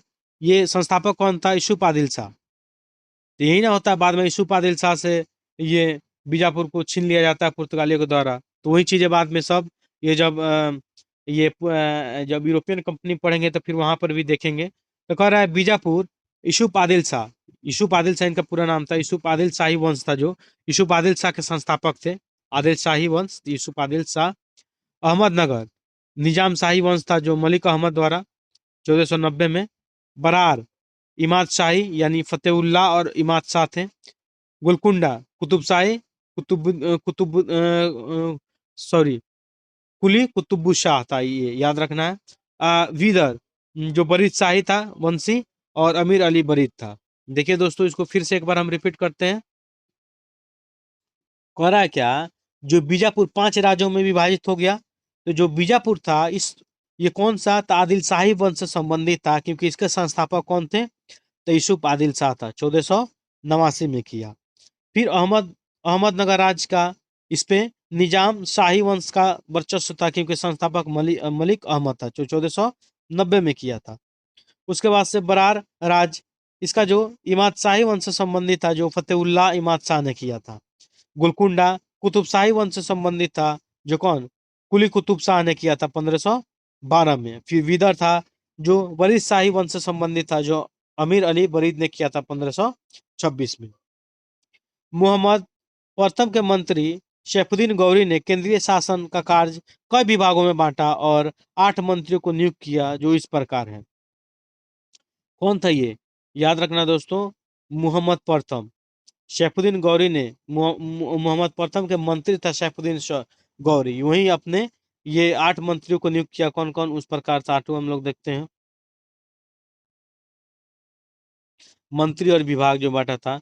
वकील सल्तनत, ये दिल्ली के मलिक नायब के समान था। जो वकील सल्तनत था, ये दिल्ली के मलिक नायब था, उसके समान ये विभाग था। वकील कुल, मंत्रियों कार्यों का निरीक्षण करने वाला निरीक्षण वकील को छोड़कर मंत्रियों कार्यों का निरीक्षण करता था वकील कुल। अमीर जुमला, ये अर्थ विभाग का अध्यक्ष था। अर्थ विभाग का अध्यक्ष कौन था? अमीर जुमला, मंत्री होता था उस समय। वजीर अशरफ, ये जो मंत्री था लोग, ये विदेश नीति और दरबार संबंधी कार्यों का निष्पादन करता था, ये विभाग इसको दिया जाता था। जो नाजिर मंत्री होता था, वो अर्थ विभाग से संबंधित होता था। कौन सा विभाग? जो पेशवा मंत्री होता था, वकील सल्तनत का सहायक होता था। और जो कोतवाल मंत्री होता था, वो नगर का मुख्य पुलिस अधिकारी होता था। और सदर जहां जो होता था, न्याय विभाग और धर्म तथा दान विभाग का अध्यक्ष होता था। तो सदर जहां जो होता था, न्याय, धर्म और दान। याद रखना है दोस्तों, जो वकील सल्तनत था, जो दिल्ली के मलिक नायक के समान जो विभाग था इसका। वकील कुल जो मंत्री था होता था, वो वकील के कार्यों का निरीक्षण करता था। अमीर जुमला होता था, वो अर्थ विभाग का अध्यक्ष होता था। वजीर अशरफ जो मंत्री होते थे उसके विभाग में जो विदेश मंत्री या दरबार संबंधित था। नाजिर जो होता था यह विभाग अर्थ विभाग से संबंधित होता था। पेशवा जो होता था वकील सल्तनत का सहायक होता था, और कोतवाल जो होता था नगर पुलिस आयुक्त का अधिकारी होता था।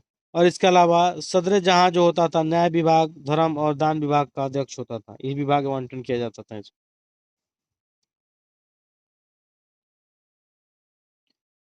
ठीक है दोस्तों, चलिए आगे आते हैं। कह रहा है कि सुल्तान के महल तथा दरबार की सुरक्षा के लिए विशेष अंगरक्षक सैनिक दल था, जिसे शाखे खेल कहा जाता था। ये शाखे खेल क्या था?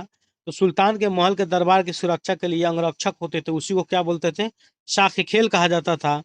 ये 4 भागों या नौबत में विभाजित थे, जिससे मुख्य अधिकारी शन सर ए नौबत होता था। जो मुख्य अधिकारी कौन होता था? सर ए नौबत होता था। तो याद रखना है कि दरबार के महल और दरबार के सुरक्षक से विशेष अंगरक्षक जो होते थे उसको क्या बुलाता था? शाख खेल कहा जाता था। और जो उसके मुख्य अधिकारी जो होता था शर नौबत होता था। बीजापुर के शासक अली अली आदिल शाह को सूफी कहते थे। याद रखना है, बीजापुर के शासक अली आदिल शाह को सूफी कहते थे। अकबर से पहले उसने अपने दरबार में कैथोलिक मिशनरियों को बुलाया था। उसने अपने पुस्तकालय का अध्यक्ष प्रसिद्ध संस्कृत विद्वान विद्वान वामन पंडित को बनाया था। उसने उत्तराधिकारियों ने संस्कृत एवं मराठी भाषा में प्रश्रय देना जारी रखा था। तो दोस्तों ये भी याद रखना जरूरी है कि बीजापुर के जो शासक था अली आदिल शाह सूफी कहलाता था। अकबर से पहले उसने, चलिए इसको एक बार फिर से समझते हैं। कह रहा है कि बीजापुर के शासक अली आदिल शाह को सूफी कहते थे। अकबर से पहले उसने अपने दरबार के कैथोलिक मिशनरियों को बुलाया था। उससे पहले पुस्तकालय का अध्यक्ष प्रसिद्ध संस्कृत विद्वान वामन पंडित को बनाया था। याद रखना है दोस्तों। उसके उत्तराधिकारियों ने संस्कृत एवं मराठी भाषा का प्रश्रय देना जारी रखा था। इब्राहिम आदिल शाह द्वितीय को अबला बाबा या गरीबों का दोस्त कहा जाता है। ये क्वेश्चन बार बार पूछा जाता है दोस्तों कि किसको, कि आबला बाबा या गरीबों का दोस्त कहा जाता है।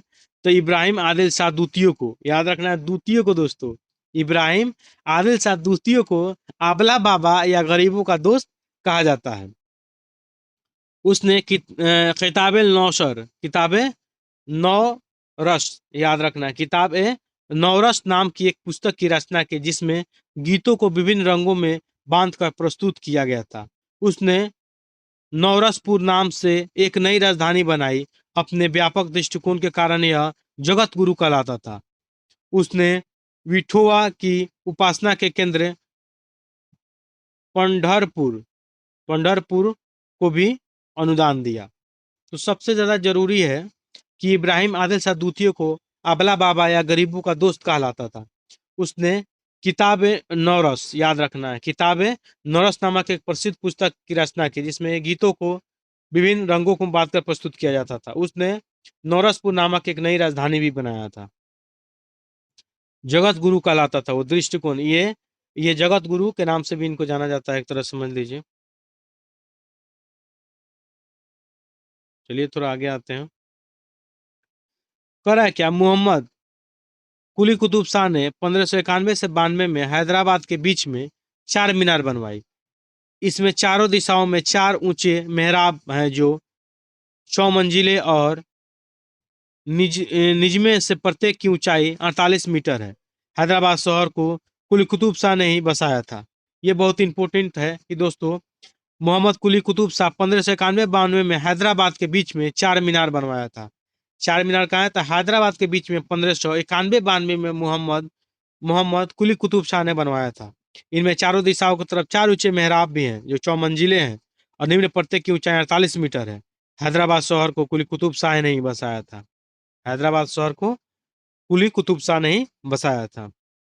इब्राहिम रौजा व गोल गुम्बज बीजापुर इमारतों में सबसे प्रसिद्ध है। कह रहा है कि इब्राहिम रौजा व गोल गुम्बज बीजापुरी इमारतों में सबसे प्रसिद्ध है। तो याद रखना है कि इब्राहिम रौजा और गोल गुम्बज बीजापुर इमारतों में सबसे प्रसिद्ध है। तो गोल गुम्बज कहाँ है? बीजापुर इमारतों में सबसे प्रसिद्ध है।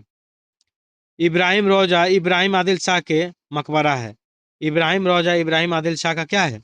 मकबरा भी है। 1680 में बनाए गए गोल गुम्बज का गुम्बज इतना विशाल है जितना विशाल एक गुम्बज कभी नहीं बनाया गया। इसके सभी अनुपात शांति संगतिपूर्ण है। चारों कोनों पर बनी ऊंचाई ऊंची और गोलकार मीनारें इसकी छवि को एक संतुलन प्रदान करती है। कहा जाता है कि मुख्य कक्ष के एक ओर से फुसफुसाहट की आवाज जाए तो उसे दूसरे छोर पर भी सुना जा सकता है। कहा जाता है कि मुख्य कक्ष के एक ओर से फुसफुसाहट की आवाज जाए तो दूसरी ओर सुना जा सकता है। बताइए ये कितना बेहतरीन है। ये 1680 में बनाए गए गोल गुम्बज इतना विशाल और जितना विशाल एकल गुम्बज कभी नहीं बनाया गया। इससे सभी अनुपात शांति संगतिपूर्ण है। चारों कोने पर बनी ऊंची और गोलाकार मीनारें इसकी छवि को संतुलन प्रदान करती है। कहा जाता है कि मुख्य कक्ष की ओर से फुसफुसाहट की जाए तो दूसरे छोर पर भी सुनाई देती है। तो यहाँ पे दोस्तों हम लोग बहमनी साम्राज्य को क्या कर लिए? कंप्लीट कर लिए। अब आज ही स्वतंत्र प्रांतीय राज्य को भी क्या करेंगे? कंप्लीट करेंगे। इसके बाद हम लोग अगले वीडियो में सूफी आंदोलन और भक्ति आंदोलन को पढ़ेंगे। ठीक है, तो चलिए आज शुरुआत करते हैं। फिर आज भी स्वतंत्र भारतीय राज्य को भी कंप्लीट करते हैं।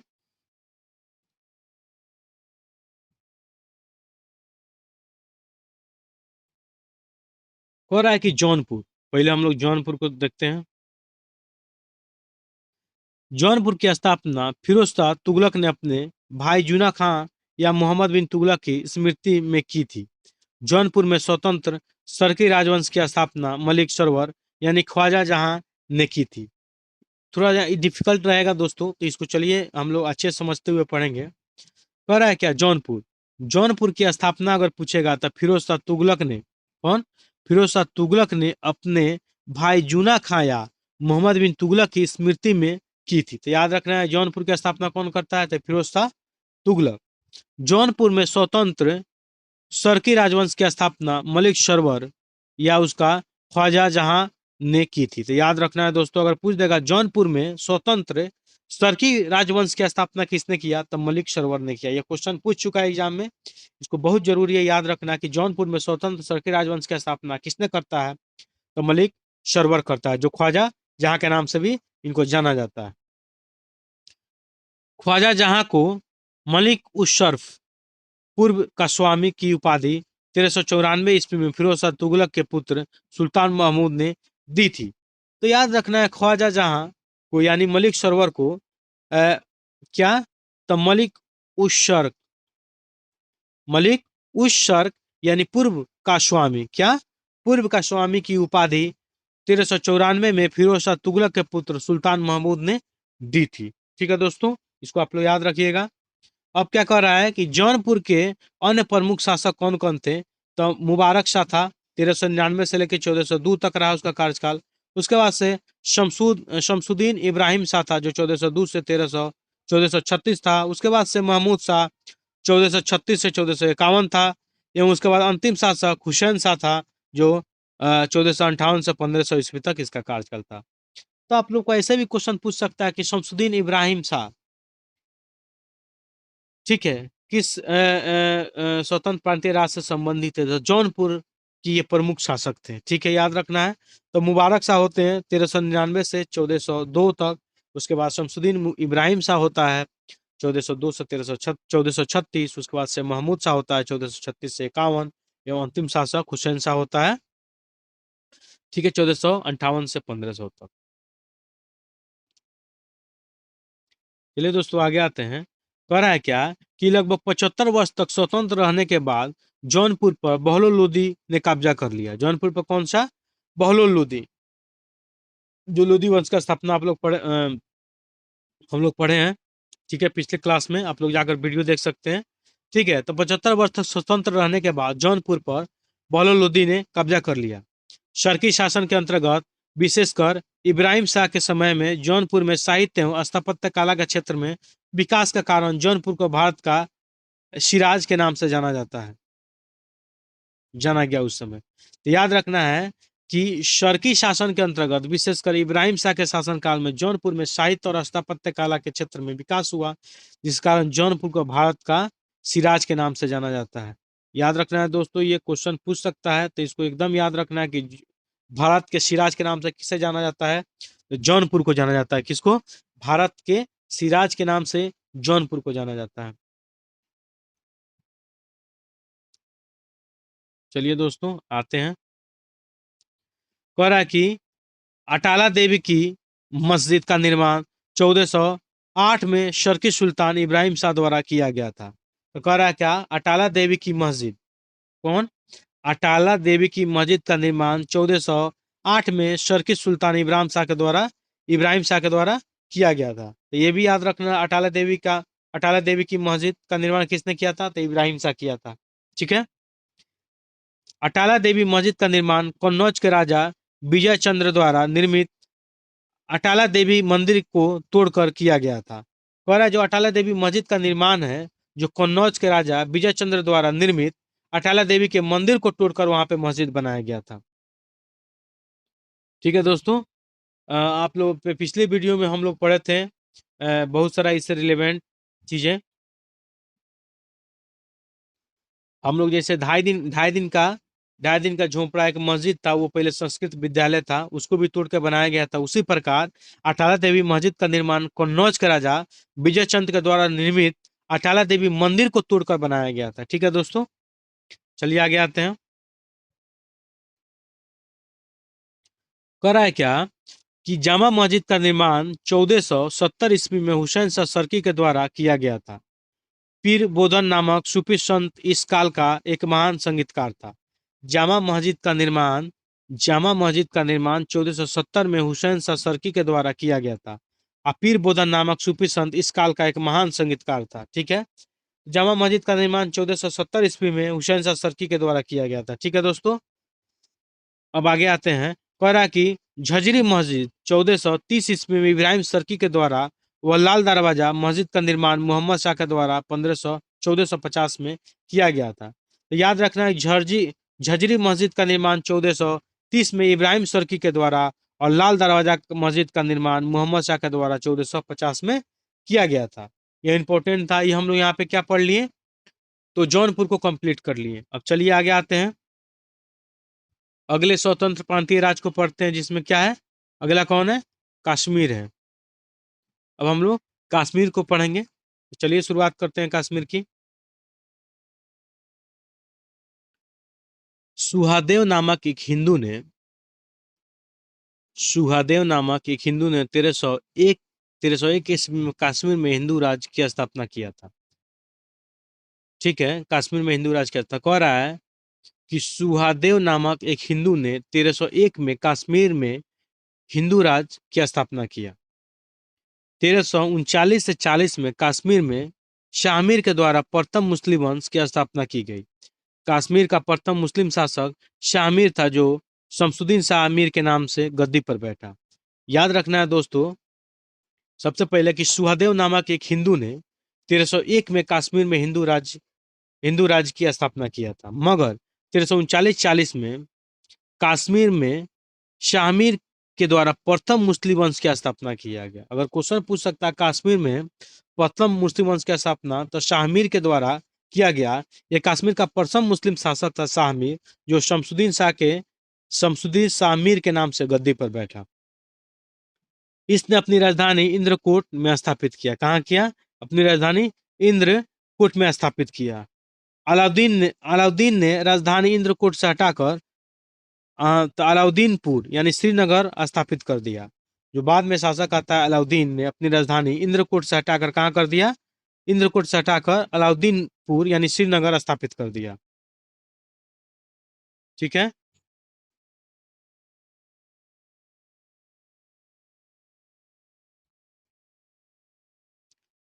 हिंदू मंदिरों और मूर्तियों को तोड़ने के कारण सुल्तान सिकंदर शाह को बुतशिकन कहा गया है।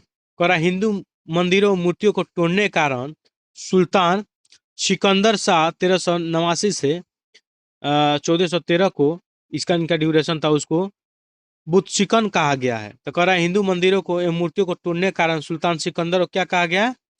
तो बुत शिकन कहा गया है। याद रखना है दोस्तों।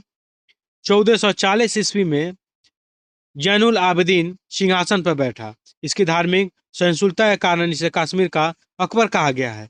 इसने जजिया हटा दिया, गोवध निषिद्ध कर दिया तथा सती प्रथा पर प्रतिबंध हटा दिया। जैनुल आबदीन के प्रशासन ने अनेक हिंदुओं के ऊंचे पद प्राप्त थे। श्रीयर भट्ट उनका न्याय मंत्री और दरबारी चिकित्सक था। उलर झील स्थित जौना लंका इनके काल की अभियांत्रिकी उन्नति एवं उत्कृष्ट नमूना था। ये चलिए दोस्तों इसको फिर से समझते हैं। यहाँ से क्वेश्चन पूछा जाता है, जैनुल आबदीन के बारे में पूछा जाता है बार बार कि कश्मीर का अकबर किसे कहा जाता है। तो याद रखना है जैनुल आबदीन को कश्मीर का अकबर कहा जाता है। ठीक है दोस्तों, सबसे ज़्यादा जरूरी है ये कि जैनुल आबदीन को कश्मीर का अकबर कहा जाता है। 1420 में जैनुल आबदीन सिंहासन पर बैठा और इसकी धार्मिक सहिष्णुता के कारण इसको कश्मीर का अकबर कहा जाता है। और इसने जजिया कर क्या कर दिया? हटा दिया। गोवध निषेध कर दिया और तथा सती प्रथा पर भी प्रतिबंध हटा दिया। जैनुल आबदीन के प्रशासन में अनेक हिंदू ऊंचे पद पर प्राप्त थे। श्री भट्ट श्री भट्ट उनका न्याय मंत्री यानी दरबारी चिकित्सक था। याद रखना है इनका नाम श्री भट्ट। ठीक है। उलर झील में स्थित जैना लंका, ठीक है, उलर झील में स्थित जैना लंका इनके काल की अभियांत्रिक उन्नति का उत्कृष्ट नमूना है।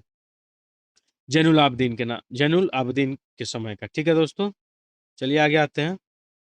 कह रहा है कि जैनुल आबदीन फारसी, संस्कृत, कश्मीरी, तिब्बती आदि भाषाओं का ज्ञाता था। इसने महाभारत एवं राजतरंगिणी को फारसी में अनुवाद करवाया। याद रखना है दोस्तों कि किसने महाभारत और राजतरंगिणी को फारसी में अनुवाद करवाया था? तो जैनुल आबदीन करवाया था। जैनुल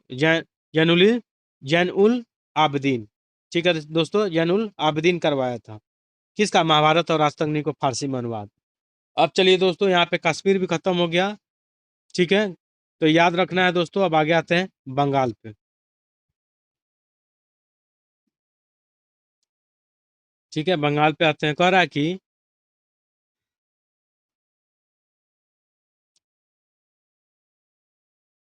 है कि इख्तियारुद्दीन मोहम्मद बिन बख्तियार खिलजी ने बंगाल को दिल्ली सल्तनत में मिलाया।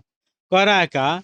इख्तियारुद्दीन मोहम्मद बिन बख्तियार खिलजी। ठीक है, मोहम्मद बिन बख्तियार खिलजी का पूरा नाम था इख्तियारुद्दीन मोहम्मद बिन बख्तियार खिलजी, जो बंगाल को बिहार में सल्तनत काल से मिलाया। कह रहा है क्या? गयासुद्दीन तुगलक गयासुद्दीन तुगलक ने बंगाल को 3 भागों में बांटा। एक लखनौती उत्तर बंगाल, सुनारगांव पूर्वी बंगाल और सतगांव दक्षिणी बंगाल। तो याद रखना है दोस्तों, यहाँ से बहुत क्वेश्चन पूछे जाते हैं कि गयासुद्दीन तुगलक ने बंगाल को 3 भागों में, एक लखनौती यानी उत्तर बंगाल, सोनार जो पूरब बंगाल था और सतगांव जो दक्षिण बंगाल था, उसको क्या कर दिया? गयासुद्दीन तुगलक ने बंगाल के 3 भागों में बांटा। ठीक है, और कह रहा है कि 1345 ईस्वी में हाजी इलियास बंगाल के विभाजन को समाप्त कर शमसुद्दीन इलियास शाह के नाम से बंगाल का शासक बना। कह रहा है आगे चलकर क्या हुआ कि 1345 हाजी इलियास बंगाल के विभाजन को समाप्त कर शमसुद्दीन इलियास शाह के नाम से क्या हुआ? बंगाल का शासक बना। पांडुआ में अदीना मस्जिद का निर्माण 1364 में सुल्तान सिकंदर शाह ने करवाया था। कि पांडुआ में अदीना मस्जिद का निर्माण कौन करवाया था? तो 1364 में सुल्तान सिकंदर शाह ने करवाया था। तो याद रखना है दोस्तों कि पांडुआ में अदीना मस्जिद का निर्माण 1364 में सुल्तान सिकंदर शाह ने करवाया था। बंगाल का शासक गयासुद्दीन आजम शाह 1389 से 1409 इनका कार्यकाल था, अपनी न्यायप्रियता के लिए प्रसिद्ध था। तो बंगाल का शासक गयासुद्दीन आजम शाह किसके लिए? न्यायप्रियता के लिए प्रसिद्ध था। अलाउद्दीन हुसैन शाह 1493 से 1508 ने राजधानी को पांडुआ से गौड़ स्थानांतरित कर दिया। क्या किया? जो राजधानी था पांडुआ उसे स्थानांतरित कर गौड़ स्थानांतरित कर दिया। कौन? अलाउद्दीन हुसैन शाह। कह रहा है कि महाप्रभु चैतन्य अलाउद्दीन के समकालीन थे। अलाउद्दीन ने सत्यपीर नामक आंदोलन की शुरुआत किया। ये क्वेश्चन भी पूछा हुआ है कि सत्यपीर नामक आंदोलन की शुरुआत किसने किया था? तो अलाउद्दीन ने किया था। कौन किया था? अलाउद्दीन ने किया था। ठीक है, ये महाप्रभु महाप्रभु चैतन्य अलाउद्दीन के समकालीन थे। चैतन्य क्या थे? महाप्रभु चैतन्य अलाउद्दीन के समकालीन थे। करा कि मालाधर वसु ने अलाउद्दीन के शासनकाल में ही श्री कृष्ण विजय की रचना कर गुणराज खाना, याद रखना है, गुणराज खान की उपाधि धारण की। इनके बेटे को सत्य राज खाना की उपाधि दी गई। तो ये भी इंपॉर्टेंट है, याद रखना। कह रहा है कि मालाधर वसु, क्या? मालाधर वसु ने अलाउद्दीन के शासनकाल में श्री कृष्ण विजय की रचना कर, ठीक है, गुणराज खान, याद रखना है, श्री कृष्ण का विजय की रचना किसने किया था? तो मालाधुर वसु ने किया था। और इनको गुणराज खान की उपाधि और इनके बेटों को सत्यराज खान की उपाधि दी गई थी। ठीक है दोस्तों, याद रखना है। अगर पूछ दिया गुणराज खान की उपाधि तो श्री कृष्ण मालाधर वसु को, जिसने श्री कृष्ण विजय की रचना किया था। ठीक है। नसरुद्दीन नुसरत शाह ने गौड़ में बड़ा सोना एवं कदम रसूल मस्जिद का निर्माण करवाया। कह रहा है कि नसरुद्दीन नुसरत शाह ने गौड़ में बड़ा सोना एवं कदम रसूल मस्जिद का निर्माण करवाया। तो याद रखना है कि नसरुद्दीन नुसरत शाह ने गौड़ में कहा बड़ा सोना एवं कदम रसूल मस्जिद का निर्माण करवाया। यहाँ पे बंगाल भी खत्म हो गया। चलिए हम मालवा को पढ़ते हैं। किसको पढ़ते हैं आप? मालवा को। दिलावर खां ने 1401 ईस्वी में मालवा को स्वतंत्र घोषित किया। इनका नाम याद रखना है दोस्तों। दिलावर खान ने 1401 में मालवा को स्वतंत्र घोषित किया। दिलावर का पुत्र अल्प खां हुशंग शाह की उपाधि धारण कर 1405 में मालवा का शासक बना। इसने अपनी राजधानी को धारा से मांडू स्थानांतरित कर दिया। ठीक है दोस्तों, आप लोग याद रखना है कि दिलावर का 1401 में मालवा को स्वतंत्र घोषित किया। और दिलावर का पुत्र अल्प खां या अल्प खान ने हुशंग शाह की उपाधि धारण करके 1405 में मालवा का शासक बना और अपनी राजधानी का धारा से मांडू स्थानांतरित कर दिया। ठीक है दोस्तों, चलिए आगे आते हैं। अब क्या है, मालवा में खिलजी वंश की स्थापना महमूद शाह ने किया। ये बहुत इंपॉर्टेंट है, क्वेश्चन पूछता है कि मालवा में खिलजी वंश की स्थापना कौन करता है? तो महमूद शाह करता है। कौन करता है? महमूद शाह करता है। इसको याद रखना है दोस्तों। कैसे भी गुजरात के शासक बहादुर शाह ने महमूद शाह द्वितीय को युद्ध में परास्त कर उसकी हत्या कर दी और मालवा को गुजरात में मिला लिया। यहीं पे क्या होता है कि गुजरात के शासक बहादुर शाह ने महमूद शाह द्वितीय को युद्ध में क्या करता है? परास्त कर देता है। कौन? बहादुर शाह। और हत्या करके मालवा को क्या करता है? गुजरात में मिला लेता है। मांडू के किले, ठीक है दोस्तों, याद रखना है कि मांडू के किले, हिंडोला भवन या दरबार हॉल का निर्माण हुसैन शाह ने करवाया था। इस किले में सर्वाधिक महत्वपूर्ण है दिल्ली दरवाजा। ठीक है दोस्तों, तो ये याद रखना है कि मांडू के किले, हिंडोला भवन या दरबार हॉल का निर्माण कौन कराया था? हुसैन शाह करवाया था। ठीक है दोस्तों, ये याद रखना है। और इसमें सबसे महत्वपूर्ण क्या था? तो ये दिल्ली दरवाजा था। ठीक है। अब कह रहा है कि वाज बहादुर एवं रूपमती का महल का निर्माण सुल्तान नसरुद्दीन शाह द्वारा करवाया गया है। कह रहा है कि वाज बहादुर और रूपमती महल का निर्माण सुल्तान नसरुद्दीन शाह द्वारा करवाया गया है। और जहां जम जहाज महल, सॉरी, जहाज महल का निर्माण गयासुद्दीन खिलजी ने मांडू में करवाया था। और कुशक महल को महमूद खिलजी ने फतेहाबाद के नामक स्थान पर करवाया था। चलिए दोस्तों, इसको हम फिर से समझते हैं एक बार। कह रहा है क्या? वाज बहादुर एवं रूपमती महल का निर्माण, वाज बहादुर एवं रूपमती महल का निर्माण नसरुद्दीन शाह द्वारा करवाया गया। ये क्वेश्चन पूछता है कि रूपमती महल का निर्माण किसने करवाया था? तो सुल्तान नसरुद्दीन शाह करवाया था। इसके अलावा जहाज महल, ये बहुत इंपॉर्टेंट है। जहाज महल का निर्माण किसने करवाया था? तो गयासुद्दीन खिलजी ने मांडू में करवाया था। याद रखना है कि जहाज महल का निर्माण तो गयासुद्दीन खिलजी ने मांडू में करवाया था। और कुशक महल को महमूद खिलजी ने फतेहाबाद नामक स्थान पे करवाया था। ये दोस्तों बहुत इंपॉर्टेंट है, इसको याद रखिएगा। जहाज महल पूछता है, रूपमती का महल, ये दोनों बार बार एग्जाम में पूछे जाते हैं, तो इसको याद रखना है। चलिए अब हम लोग गुजरात को पढ़ते हैं। किसको?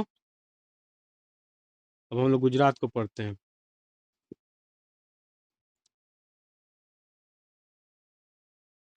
करा क्या? गुजरात के शासक राजा कर्ण को पराजित कर अलाउद्दीन ने 1297 ईस्वी में इसे दिल्ली सल्तनत में मिला लिया।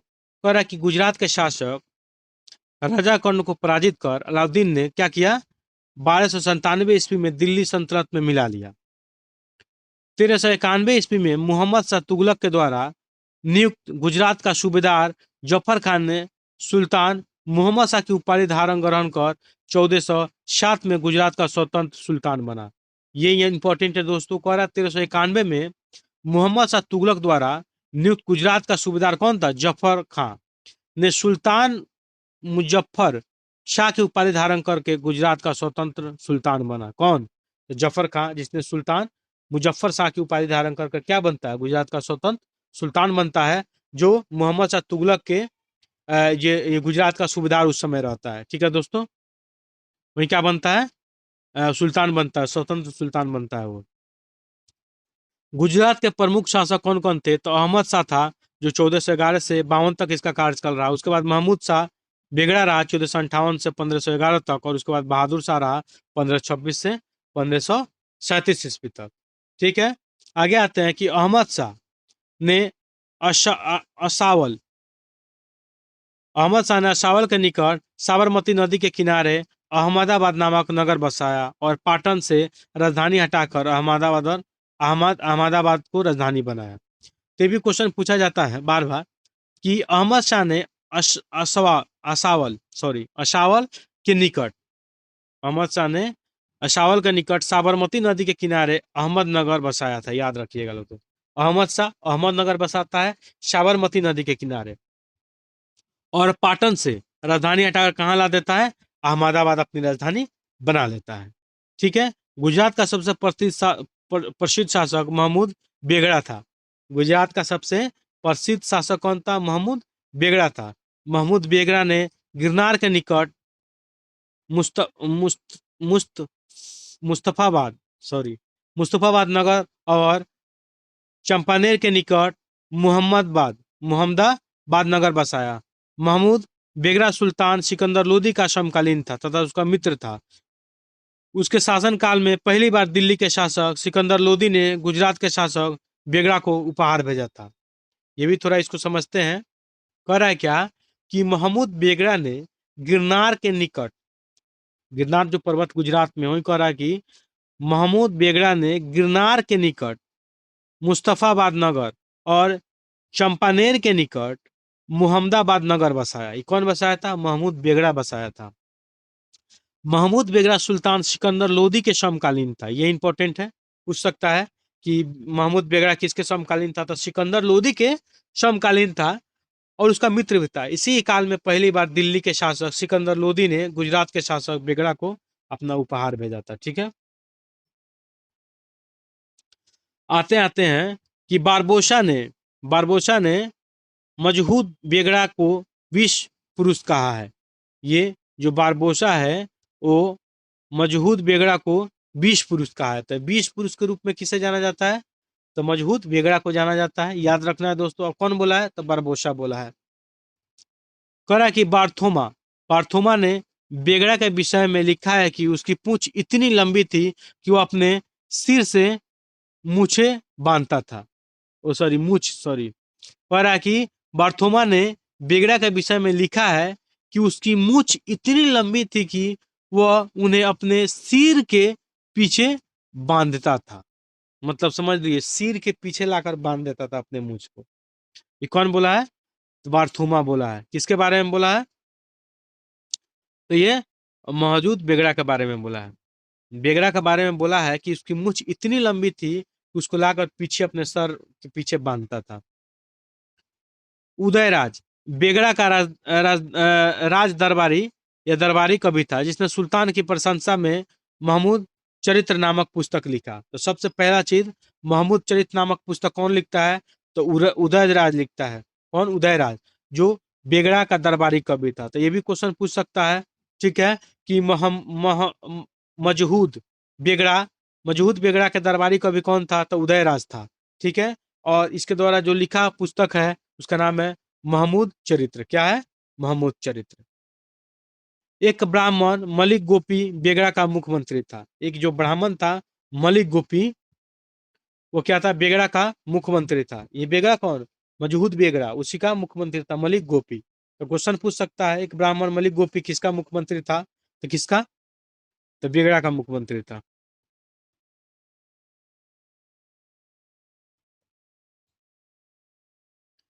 महमूद से सॉरी हुमायूं हुमायूं से हार के बाद बहादुर शाह ने दीव को पुर्तगालियों को सौंप दिया। ठीक है, याद रखना है कि हुमायूं से हारने के बाद बहादुर शाह क्या करता है, दीव को पुर्तगालियों को सौंप दिया। बहादुर शाह संगीत प्रेम था, उसने संगीत में मंजू कलावंत को संरक्षण प्रदान दिया था। याद रखना है दोस्तों, क्वेश्चन पूछेगा कि मंजू कलावंत को संरक्षण किसने दिया था, तो बहादुर शाह दिया था, क्योंकि वो संगीत प्रेमी था। ठीक है, 1611 में सिकंदर बिन मोहम्मद मंजू, याद रखना है दोस्तों, सिकंदर बिन मोहम्मद मंजू द्वारा लिखी मीरात सिकंदरी गुजरात के इतिहास को जफर खां, ठीक है, यानी मुजफ्फर शाह प्रथम द्वारा मुस्लिम विजय से मुजफ्फर शाह तृतीय यानी 1551 की मृत्यु और गुजरात के बाद की घटनाओं तक का वर्णन देता है। यह पुस्तक गुजरात के सामाजिक एवं सांस्कृतिक जीवन का भी लेखा जोखा रखता है। अगर गुजरात के बारे में सबसे इंपॉर्टेंट है तो याद रखना है 1611 में सिकंदरी बिन मोहम्मद मंजू द्वारा लिखी पुस्तक मीरात मीरात सिकंदरी, जो गुजरात के शासक के बारे में भी और उसके वहाँ के सामाजिक संस्कृति के बारे में वर्णन करता है। याद रखना है दोस्तों, 1611 में सिकंदर बिन मोहम्मद मंजू द्वारा लिखी मीरात ए सिकंदरी गुजरात के इतिहास को जफर खां यानी मोहम्मद शाह प्रथम द्वारा मुस्लिम विजय के मोहम्मद शाह तृतीय की मृत्यु के गुजरात के बाद घटनाओं का वर्णन देता है। ठीक है, तो याद रखना है दोस्तों इसको, सिकंदर बिन मोहम्मद मंजू द्वारा लिखी मीरातुल सिकंदरी। यहाँ पे क्या हो गया, बंगाल हम लोग पढ़ लिए, मालवा पढ़ लिए, गुजरात पढ़ लिए। अब चलिए हम लोग मेवाड़ को पढ़ते हैं। किसको, मेवाड़ को। मेवाड़ के बाद फिर हम लोग खानदेश को पढ़ेंगे। फिर उसके बाद क्या होगा, ये टॉपिक खत्म हो जाएगा। फिर उसके बाद से सूफी आंदोलन आ जाएगा, तो फिर उसको हम लोग अगले वीडियो में पढ़ेंगे। वीडियो थोड़ी लंबी हो रही है, तो दोस्तों दरोगा 1799 दरोगा से पहले खत्म करने के लिए लंबी थोड़ी वीडियो होगी। आप लोग पेशेंस बना कर देखें, क्योंकि जब दरोगा बनना है 2 स्टार लगाना है अपने कंधे पे और घर घर का नाम रोशन करना है, थोड़ा तो पेशेंस रखना पड़ेगा। चलिए दोस्तों आते हैं मेवाड़। अलाउद्दीन खिलजी ने 1303 में मेवाड़ के गुहिलौत राजवंश के रतन सिंह को पराजित कर मेवाड़ को दिल्ली सल्तनत में क्या किया, दिल्ली सल्तनत में मिला लिया। तो याद रखना है कि अलाउद्दीन खिलजी ने 1303 में मेवाड़ के गुहिलौत राजवंश गुहिलौत राजवंश ने रतन सिंह को पराजित करके मेवाड़ को दिल्ली में क्या करता है, मिला लेता है। ठीक है, गुहिलौत वंश गुहिलौत वंश की एक शाखा सिसोदिया वंश के हमीर देव ने मोहम्मद तुगलक को हराकर पूरे मेवाड़ को स्वतंत्र करा दिया। अब देखिए क्या होता है कि गुहिलौत वंश के एक शासक, क्या नाम था, सिसोदिया वंश के हमीर देव ने मोहम्मद तुगलक को हराकर पूरे मेवाड़ को क्या कर दिया, स्वतंत्र करा दिया। कौन था, हमीर देव ने पूरे मेवाड़ को क्या कर दिया, स्वतंत्र करा दिया। राणा कुंभा ने 1448 ईस्वी में चित्तौड़ में एक विजय स्तंभ की स्थापना करता है। तो ये क्वेश्चन बार बार पूछता है कि विजय स्तंभ की स्थापना कहाँ किया गया था, चित्तौड़ में किया गया। कब किया गया, 1448 में। किसने किया था, राणा कुंभा ने किया। देखिए दोस्तों ये बहुत इंपॉर्टेंट है, ये हर एक एग्जाम में पूछा जाता है, तो आप लोग याद रखिएगा कि राणा कुंभा ने 1448 में चित्तौड़ में एक विजय स्तंभ की स्थापना करता है। खानवा का युद्ध 1527 में राणा सांगा एवं बाबर के बीच में हुआ, जिसमें बाबर क्या हुआ, विजय हुआ। तो हम लोग जब हम लोग मुगल पढ़ेंगे तो हम लोग पढ़ेंगे पानीपत का युद्ध, खानवा का युद्ध, ये सब चीजें पढ़ेंगे। तो आप लोग याद रखिएगा कि खानवा का युद्ध कब हुआ था, 1527 में राणा सांगा और बाबर के बीच में हुआ, जिसमें बाबर क्या हुआ, विजयी हुआ। 1576 में हल्दी घाटी के युद्ध में राणा प्रताप एवं अकबर के बीच में हुआ, जिसमें अकबर क्या हुआ, विजयी हुआ। और फिर क्या होता है कि हल्दी घाटी का युद्ध होता है कब, ये दरोगा का पूछा हुआ क्वेश्चन है, हल्दी घाटी का युद्ध कब हुआ है। तो 1576 में हल्दी घाटी का युद्ध हुआ, जिसमें राणा राणा प्रताप, ठीक है, और अकबर के बीच में, जिसमें अकबर क्या होता है, विजयी होता है। ये क्वेश्चन पूछा हुआ है। अब क्या है कि मेवाड़ की राजधानी चित्तौड़गढ़ थी। जहांगीर ने मेवाड़ को मुगल साम्राज्य में क्या कर लिया, मिला लिया। कौन मिलाता है, तो जहांगीर मिलाता है। और मेवाड़ की राजधानी कहाँ थी, चित्तौड़गढ़ थी। और कौन मिलाता है मेवाड़ को मुगल में, तो ये जहांगीर मिला लेता है। चलिए दोस्तों, अंतिम टॉपिक पढ़ते हैं, खानदेश को पढ़ते हैं। इसके बाद से ये वीडियो यहीं पे कंप्लीट हो जाएगी। कह रहा है कि तुगलक वंश के पतन के समय फिरोज शाह तुगलक के सूबेदार मलिक अहमद राजा फारूकी ने नर्मदा एवं ताप्ती नदियों के बीच में 1382 में खानदेश की स्थापना करता है। याद रखना दोस्तों कि तुगलक वंश के पतन के बाद फिरोज शाह तुगलक के सूबेदार जो था मलिक अहमद राजा फारूकी, इनका नाम याद रखना है दोस्तों, मलिक राजा फारूकी, मलिक अहमद रजा फारूकी नर्मदा और ताप्ती नदियों के बीच में करता है 1382 में खानदेश की स्थापना। ये बहुत इंपॉर्टेंट है, पूछ देगा कि नर्मदा और ताप्ती नदियों के बीच में कौन सा स्वतंत्र राज्य की स्थापना किया गया था। खानदेश की स्थापना 1382 में मलिक अहमद राजा फारूकी द्वारा किया गया था। ठीक है दोस्तों, एकदम इसको याद रखना है कि मलिक अहमद राजा फारूकी ने नर्मदा और ताप्ती नदियों के बीच में 1382 ईस्वी में खानदेश की स्थापना करता है। ठीक है दोस्तों, खानदेश की राजधानी आपको बुरहानपुर याद रखना है दोस्तों, बुरहानपुर थी। इसका सैनिक मुख्यालय असीरगढ़, क्या असीरगढ़ था। और 1601 में अकबर ने खानदेश को मुगल साम्राज्य में क्या कर लिया, मिला लिया। तो चलिए इसको फिर से एक बार समझते हैं कि सबसे पहले कि मलिक अहमद राजा फारूकी ने नर्मदा और ताप्ती नदी के बीच में 1382 में खानदेश की स्थापना करता है। इसके बाद इसकी राजधानी कहाँ रहती है, तो बुरहानपुर। ठीक है, खानदेश की राजधानी कहाँ थी, तो बुरहानपुर थी। और इसका सैनिक मुख्यालय कहाँ था, तो असीरगढ़ था। जो 1601 में अकबर ने खानदेश को अपने मुगल साम्राज्य में क्या कर लेता है, मिला लेता है। कौन मिलाता है, अकबर मिलाता है।